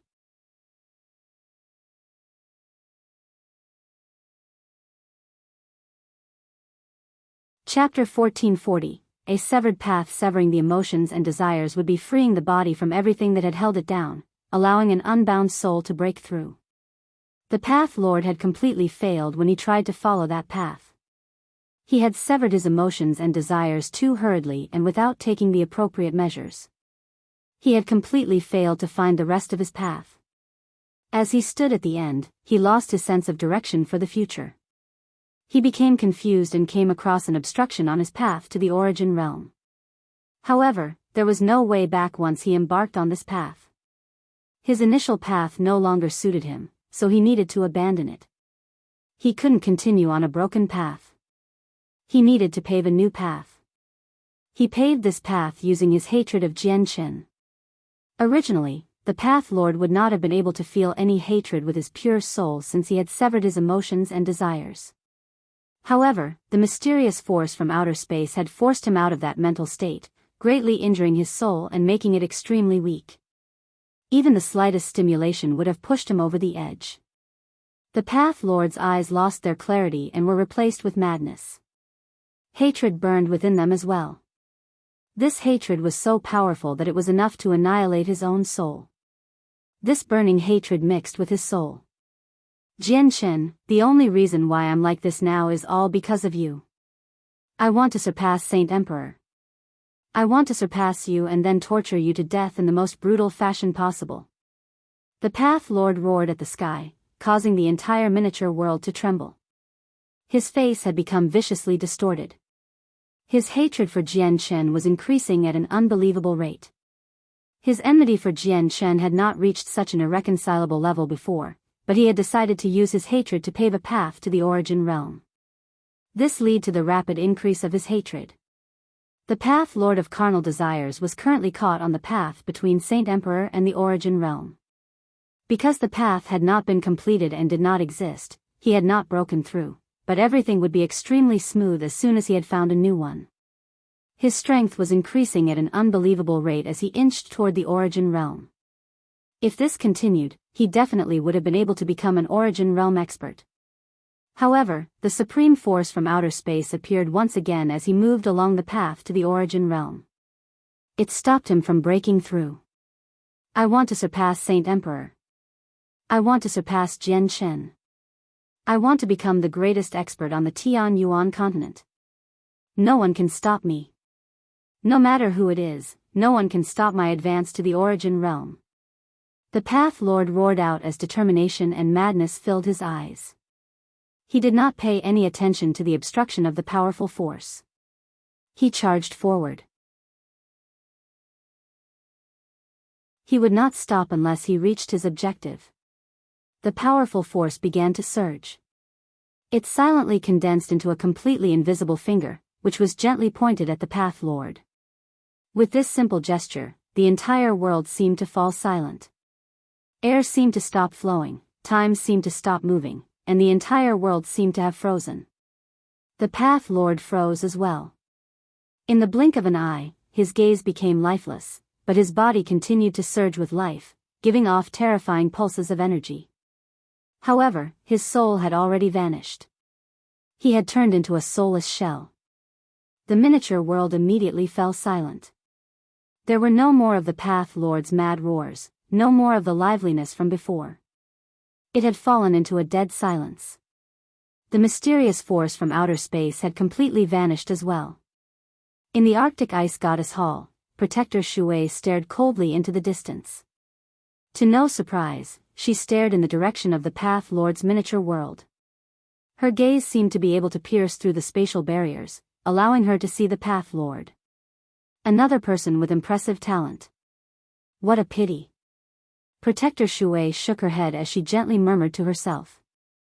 However, her eyes remained cold, lacking any sympathy.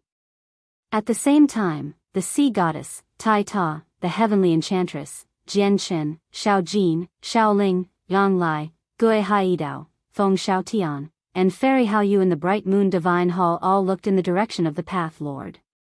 This force has appeared again, murmured the sea goddess, before gently sighing. She knew that another expert had died. Tai Ta sat in the War God Hall as he gazed into the distance in interest. A sliver of suspicion filled his eyes. Xiao Ling and Xiao Jin looked in the direction of the Path Lord's miniature world and outer space in doubt, but they lost interest very soon. Jian Chen, Yang Lai, Gui Haidao, and Feng Xiaotian were all stern. Aside from Jian Chen, they all ripped open space gates and immediately hurried over personally. Soon after the three of them had departed, Jian Chen glanced at the Saint Emperors who had just completed their breakthrough. After hesitating for a while, he said to newbies, Changyang Zhu Shao, and the other beside him, I will be leaving temporarily. I'll help the Saint Rulers and Heaven Saint Masters break through after I come back.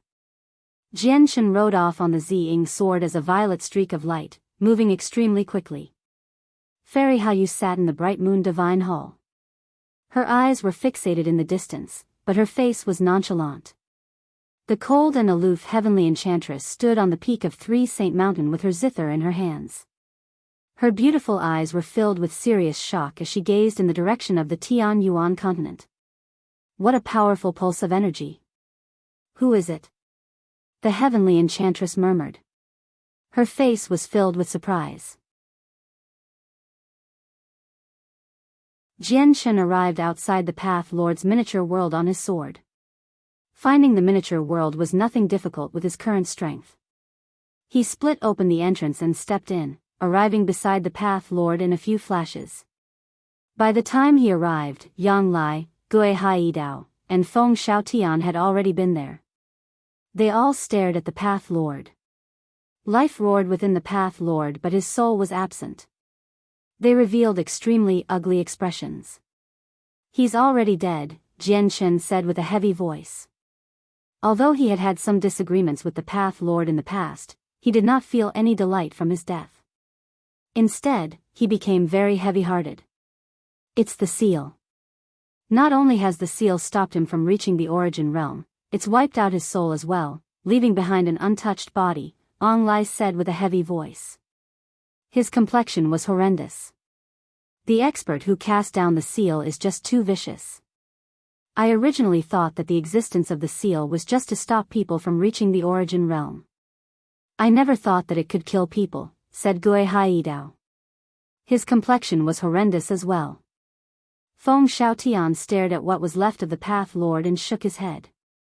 He sighed, he's actually able to reach such a level without origin energy. What a great seedling only to be destroyed like this. What a pity, what a pity.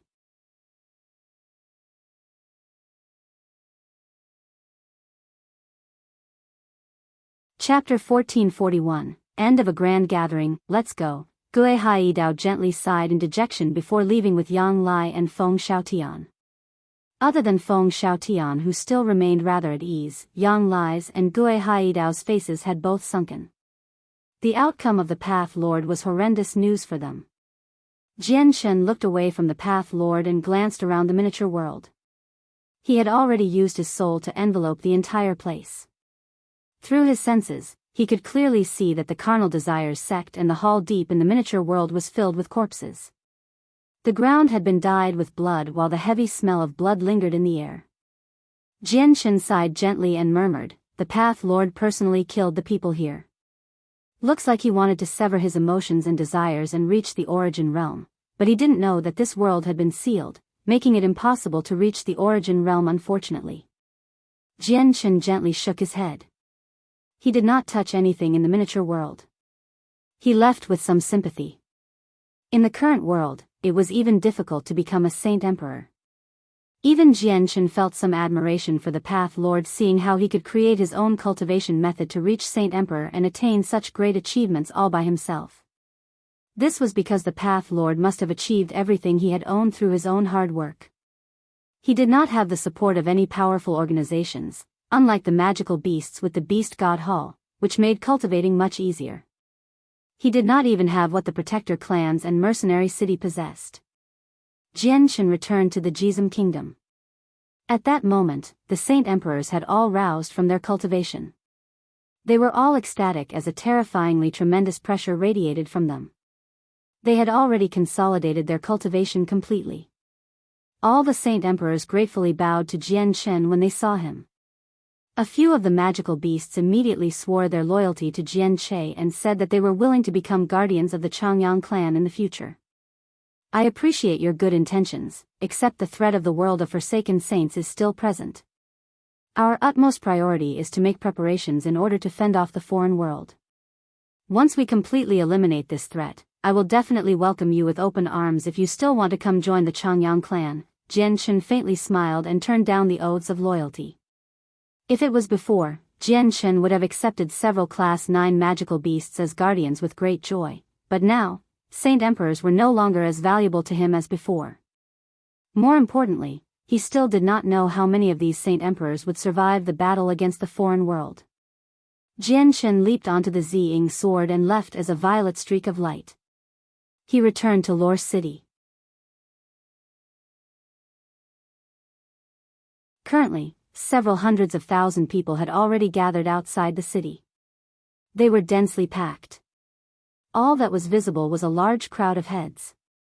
These people were not ordinary people. Every single one of them possessed impressive strength. Just the number of saint rulers had reached 10,000, while the number of heaven saint masters had reached over 100,000. Many heaven saint masters across the three races were just too far away and were unable to make it, or there would definitely have been many more people. Not all the saint rulers fulfilled the conditions required to have their strength increased. Instead, they had come with the intent of watching or trying to get lucky. However, even though that was the case, there were still over 1,000 saint rulers who fulfilled the requirements. Not only were there humans of the Tianyuan continent, but there were also magical beasts and members of the sea race. Jian Shen hovered high in the sky as he looked down. After he gave a general explanation of the requirements of increasing the people's strength, he pulled out a large pile of neatly stacked comprehension tea leaves from his space ring. Around a dozen large tanks had already been prepared in an empty space below. They were all filled with the spring water from the springs of life, carrying a green tinge. They gave off a tremendous force of life. Several saint kings sat around the tanks, personally guarding them. With a wave of his hand, Jian Shen threw a large handful of leaves into each tank, splitting them evenly. Afterward, he pulled out several hundred violet cloud peaches and cut them into pieces, delivering them to the hands of all the heaven saint masters and saint rulers who fulfilled the requirements. The violet cloud peaches were all the 1st to 3rd grade. Only a very small fraction were of the 4th grade. He did not use any 5th grade immortal peaches. "I've already given you the chance. Whether you can successfully break through will depend on your luck," Jian Shen said 2 hours later after everyone had received a cup of tea and a piece of a violet cloud peach. He did not speak very loudly, but his voice was clearly heard by everyone. Is this piece of unknown fruit and this cup of tea our chance at breaking through? All the people thought as they stared at the tea and fruit in their hands. None of them doubted Jian Chen, because over 100 saint emperors breaking through was the best example available. They all consumed the piece of fruit and cup of tea with joy and eagerness. A day later, the first rainbow clouds finally appeared in the sky. Afterward, the number of rainbow clouds rapidly increased, layering on top of one another and forming an extremely thick 9-colored rainbow cloud. The clouds illuminated the entire sky with colorful light. The rainbow clouds lasted for several days before beginning to disperse. This time, not all of the Heaven Saint Masters and Saint Rulers manages to break through. Only around 70% of them advanced.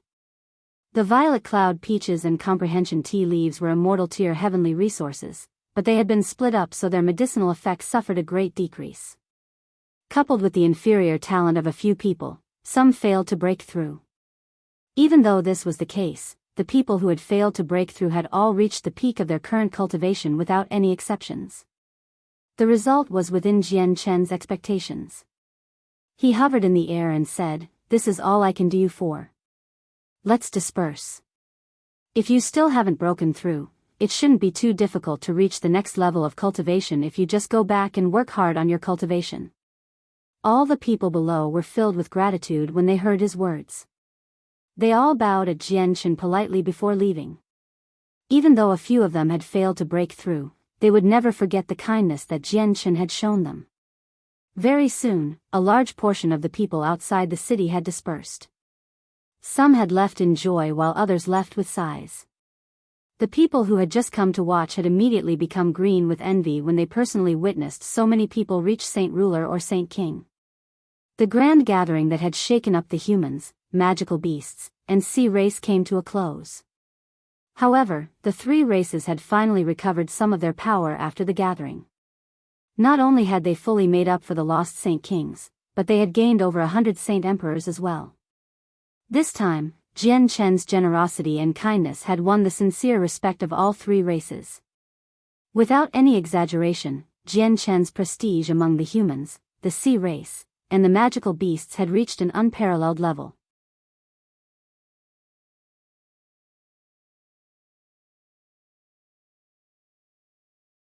Chapter 1442, The Heavenly Enchantress Father Lore's city of the Jessen Kingdom became as peaceful as it had been before. However, the current Lore city was no longer the same as before. It had become a sacred city on the continent, and this sacredness had even spread among the sea race and magical beasts. This was because the experts of the three races would never forget the great increase in strength they had experienced there. Not only had the name of the city been permanently engraved in the hearts of the people who had successfully broken through, but even the experts who had not fulfilled the requirements held some respect for the city. This was because several thousand Saint Kings and several tens of thousands of Saint Rulers had been born outside the ordinary city in just a few short days. As Lore City became renowned among the three races, the position of City Lord became a representation of status as well. Although the City Lord of Lore City was not an impressive expert, the position's status increased with the city's fame and became extremely special. However, the position as City Lord had been taken up by a member of the Changyang clan long ago, and the king had given the city to the Changyang clan quite some time ago as well. Although Lore City became as peaceful as it had been before the gathering, everyone felt that the population of the city had clearly increased. Countless unfamiliar people poured into the city daily, forming groups of 3s or 5s. They were quite powerful and spent extravagantly, clearly originating from large clans or organizations. However, without any exceptions, all these people of great statuses would immediately become obedient when they entered the city. They would temporarily stay there as if they were on a pilgrimage, gazing in the direction of the Changyang clan from far away. Their eyes would be filled with respect and admiration. There were even many sea race, magical beast, and 100 races Saint Rulers and Saint Kings who settled there permanently. They all dismissed the violent temperaments they usually showed and become obedient law-abiding citizens of the city. Although the four races now gathered in Lore City, and the city became a great mixture of powerful and weak organizations, with some that had enmity with others, there was no conflict at all to everyone's surprise. No one dared to make trouble in the city, let alone start fighting. After gaining the agreement from his 3 aunts, Jianchen used valuable heavenly resources to purify their bodies and alter their talent in the Changyang clan. They all embarked on a journey of cultivation, just so they could live longer. Bai Yintian chose to continue her path as a radiant saint master. The cultivation methods she practiced were valuable ones personally gifted to her by the president of the Radiant Saint Master Union. Coupled with the personal guidance from the president and grand elder whenever they visit the city, Bai Yintian's cultivation increased extremely quickly. Jian Chen's uncle, Bai Dao, had consumed a 5th-grade violet cloud peach and reached Saint Emperor as well. However, since his strength mostly came from Venerable Poison's word, he continued to practice his supreme poison arts after becoming a Saint Emperor. He sparred with newbies many times to perfect them. The ancient Tianmu clan had gained 2 Saint Kings as well, making up for the death of their ancestor and their lack of a Saint King. However, Jun Moheo and Wang Yinhong had both consumed 1st-grade peaches because of Tianmu Ling, unlike the other saint rulers who had only gained a piece. This allowed their strength to increase drastically. They could not be compared to ordinary Saint Kings. As one of Jian Chen's few friends, Jian Chen had gifted a 4th-grade violet cloud peach to Tianmu Ling, allowing her to reach the 9th heavenly layer as a saint ruler. In the city of God within the Holy Empire, just the city itself took up a space equivalent to half of the Jessan kingdom. The masters of the city, the Tsar family, were not in a great position. Of the 2 Saint King ancestors they possessed, Tsar Vamos had died in the battle against the foreign world, while their strongest ancestor, Tsar Kaiyun, had vanished completely. Without the protection of Saint Kings, the Tsar family's influence immediately plummeted in the city and the Radiant Saint Master Union seemed to replace them. If it were not for the fact that the Radiant Saint Master Union had unintentionally started to lead the city, the masters of the city probably would have been replaced long ago. Even though that was the case, the many organizations and clans there all accepted the Radiant Saint Master Union as the masters of the city. At this moment, a violet streak of light suddenly appeared. It shot across the city of God with lightning-like speed and disappeared in the next moment. Jian Chen stood on the Ziying sword within the violet streak of light. He looked at the enormous, prosperous city below as a sliver of reminiscence filled his eyes. He could not help but think of everything that had happened when he had come to this city as a Radiant Saint Master. Even though the city of God was vast, Jian Chen crossed it in just a few seconds. The city below him vanished soon after. After traveling another 10,000 kilometers, Jian Chen finally arrived in an ancient mountain range. On one of the mountain peaks stood a simple, lonely wooden hut. Jian Chen slowed down. After reaching a distance of 100 meters from the hut, he dropped like fallen leaf. He drifted away from the sword and landed before the door of the wooden hut. The Ziying sword flew over by itself and stuck tightly to his back. Almost the same time Jian Chen landed, a creak rang out and the door to the wooden hut opened. The white-robed Hao Wei walked out. He was haggard, worry and sorrow filled his face. He immediately became stunned when he saw Jian Chen. However, he responded quickly and immediately tried to bow to Jian Chen. Jian Chen stepped forward to stop Hao Wu. He said, "There's no need to be like this, Senior Hao Wu. I've come without warning, so I hope I haven't disturbed you. Sovereign Jian Chen is welcome at my humble abode. It's an honor, and I can't even express my joy, so how could it be described as a disturbance?" Hao Wu replied. Jian Chen's arrival came as a surprise to him. The two of them conversed a little before Jian Chen then asked in a straightforward manner, "Senior Hao Wu, I've come this time because I have something I want to ask you. How are you related to the heavenly Enchantress?" Jian Chen had kept this question to himself for a very long time. He had already guessed the answer, but he needed to confirm it. After all, he had had a child with the heavenly Enchantress. Hao Wu became gloomy as soon as he mentioned the heavenly Enchantress. He gently sighed and said, "The person referred to as the heavenly Enchantress on the Tian Yuan continent is actually my daughter. Her name is Shengguan Mu'er." Jian Chen's opinion of Hao Wu immediately underwent some slight changes. He had guessed this already, but he had still just been guessing in the end. There was still a chance that he could have been wrong. Learning the actual truth was completely different than just guessing. Then what about Shangguan Moor's mother? Jian-Chen continued with his questions. Hao Wu's face became filled with sorrow. He gently sighed. When Moor turned 10, her mother passed away. Her death is directly connected to me. You can even say that I was the one who caused Moor's mother to die. It's all because I had far too many enemies back then, which caused this tragedy. Senior Hao Wu, I sense that your relationship with her doesn't seem great. She seemed to hate you very much. Is it because of what happened in the past? Jian-Chen asked. Sovereign Jian-Chen, may I know why you've suddenly come to me with these questions? Hao Wu asked with a strange expression. Jian-Chen hesitated for a while before responding. Senior Jian-Chen, to be honest, the Heavenly Enchantress and I were on good terms in the past. If I could help the two of you reconcile, it would obviously be for the best. Hao Wu's face lit up when he heard Jian-Chen's reason. He said, if that's the case, I'll tell you what happened before. Sovereign Jian-Chen, I really do hope that you can help me out. I don't want Moor to hate me anymore. I will definitely do everything I can, Jian-Chen replied in a serious voice. Hao Wu eagerly nodded. After another period of silence, he said with some sorrow, the death of Moor's mother is only one of the reasons why she hates me. The other is because I still can't forget about Kaiyun. I met Kaiyun even before her mother.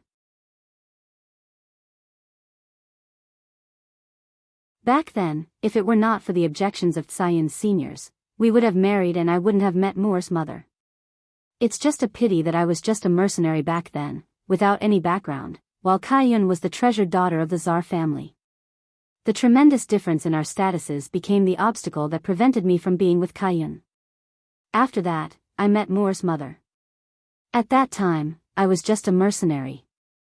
I accepted a mission to escort the daughter of a large clan to a place several tens of thousand kilometers away. She was Moor's mother, Shangguan Shuyan. Shangguan Shuyan's clan, the Shangguan clan, had some enemies. As I escorted her, the party was attacked time and time again by those enemies. Along the way, all the guards died, leaving only me and Shangguan Shuyan. We fled together. Because of an accident, Shangguan Shuyan became pregnant with Moor. It was a complete accident. Back then, Shangguan Shuyan and I entered a zone of danger. We were both heavily poisoned and intoxicated, which led to the mistake. Afterward, I married Shangguan Shuyan with no other choice. We became partners. However, I always longed for Kaiyun, and Shuyan had learned about my story with her as well. Although I spent those years living with Shuyan, my mind was not present at all. Shuyan was never happy during the years we spent together, and her unhappiness was passed on to Moor in her youth. Not only had I failed to be a good husband back then, but I had failed to be a good father as well. I basically did not show any concern for the two of them at all. One day, my enemies suddenly came looking for me. I just happened to be out, and when I returned, the Shangguan clan had been wiped out because of me. Shuyan had collapsed in her own pool of blood. Moor only managed to avoid the disaster by hiding in a secret room. I was only a Heaven Saint Master back then, so I did not have the right to invite a Class 7 Radiant Saint Master to save Shuyan with origin energy, so she left me forever. My daughter always hated me because of that incident and has never accepted me as her father.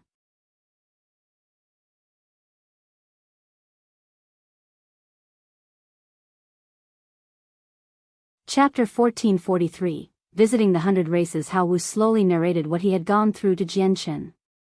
His face, weathered from all the storms of blood, was riddled with sorrow. Not only did his face express the anguish he felt because of his relationship with his daughter, but there was also grief for his dead wife. I had been filled with regret regarding the matters of the past.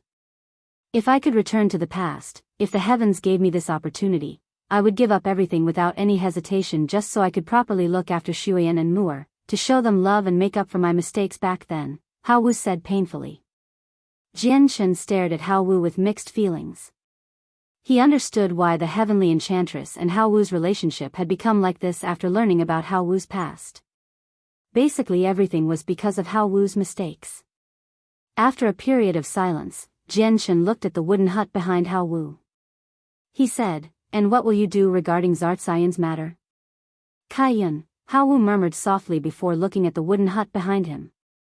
His face immediately became a mixture of emotions. Falling silent for quite some time, he seemed to have finally made a decision. He said, "Sayan's become like this because of me. I don't want her to remain unconscious forever.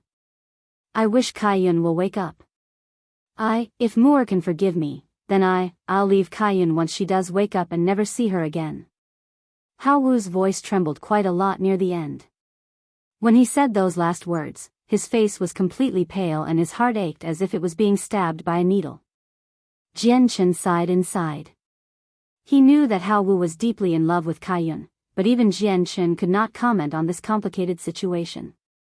After a moment of silence, Jian Chen said, "Senior Hao Wu, please let me try to wake her up." Hao Wu's gloomy eyes lit up slightly. Zar Kaiyun had been unconscious for a very long time. He had tried everything, yet she still did not awaken. Even the president of the Radiant Saint Master Union could do nothing, throwing up both his hands. Hao Wu immediately saw some hope because of Jian Chen. Jian Chen entered the wooden hut. He saw Zar Kaiyun laying there silently. Life was present in her body while her breathing cycle was long and gentle. She did not have any injuries, but she was still unconscious. Her noble and beautiful face bore the traces of sorrow. She seemed rather pitiful. Kaiyun burned her soul in an attempt to die back then. I saved her, but her soul is extremely injured. Although I've given her various medicines that can heal the soul over the past few years, she still hasn't woken up. Maybe Tsayan's heart is already dead and she's sealed herself off, unwilling to wake up, Hao Wu said with pain evident in his voice. Jian Chen said after a moment of thought, "I have a great heavenly resources that specializes in healing the soul. It can help the soul in wondrous ways.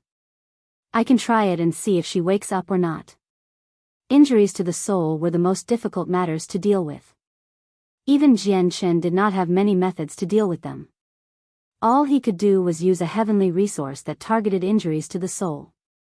Jian Chen took out the amethyst spirit bamboo he had obtained from the Xianhuang microcosm and refined a droplet of amethyst sap.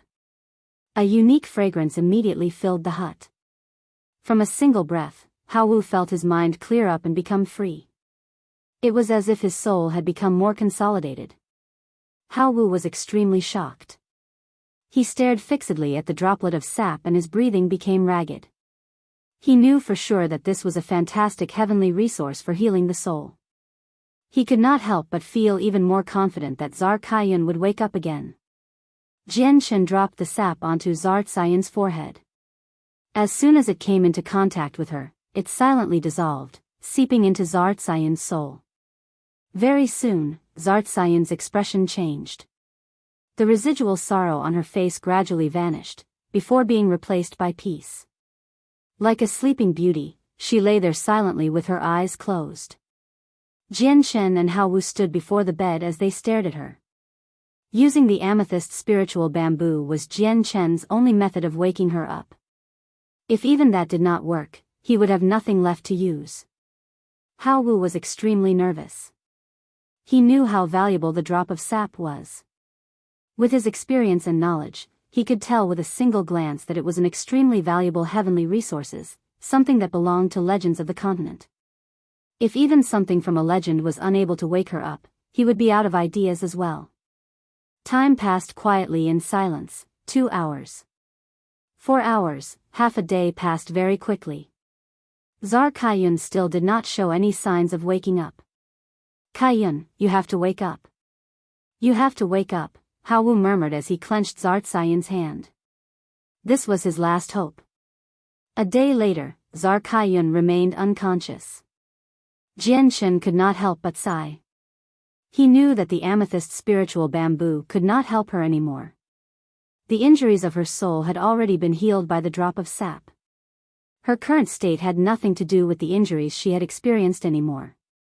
Hao Wu was completely pale. Pain and despair filled his eyes. His final hope had vanished as well. "Looks like only your daughter, the heavenly Enchantress, can wake up Zar Kaiyun," Jian Chen frowned. Persuading the heavenly enchantress would not be easy. Mu'er? Can Mu'er really do it? Hao Wu asked, surprised. He rarely came in contact with his daughter, and everything he knew about her based off rumors. As a result, he did not have a good understanding of her at all. Jian Chen knew more about her. There's no one else in this world besides the heavenly enchantress if you want Czar Kaiyun to wake up, Jian Chen swore. But Senior Hao Wu, getting your daughter to treat Czar Kaiyun will definitely be difficult. As a result, we can't rush this matter. Leave it to me. I'll visit Three Saint Island in a few days to see if I can persuade her, said Jian Chen. Hao Wu bitterly nodded and said nothing else. Afterward, Jian Chen took out a 5th grade Violet Cloud Peach and Comprehension Tea Leaf to give to Hao Wu. He wanted Hao Wu to become a Saint Emperor. However, Hao Wu declined. Being a Saint Emperor would definitely give him several thousand more years of life. To Hao Wu, that was several thousand more years of torment. Jian Chen put away the heavenly resources and left. He flew into the distance on his sword. Several hours later, when Jian Chen landed, he had arrived in a great desert. This was the territory of the 100 Races, the Wasteland Continent. You're tuning into the Biyao's Wuxia Chronicles YouTube channel. Don't forget to subscribe and join us on this journey to catch the most captivating stories.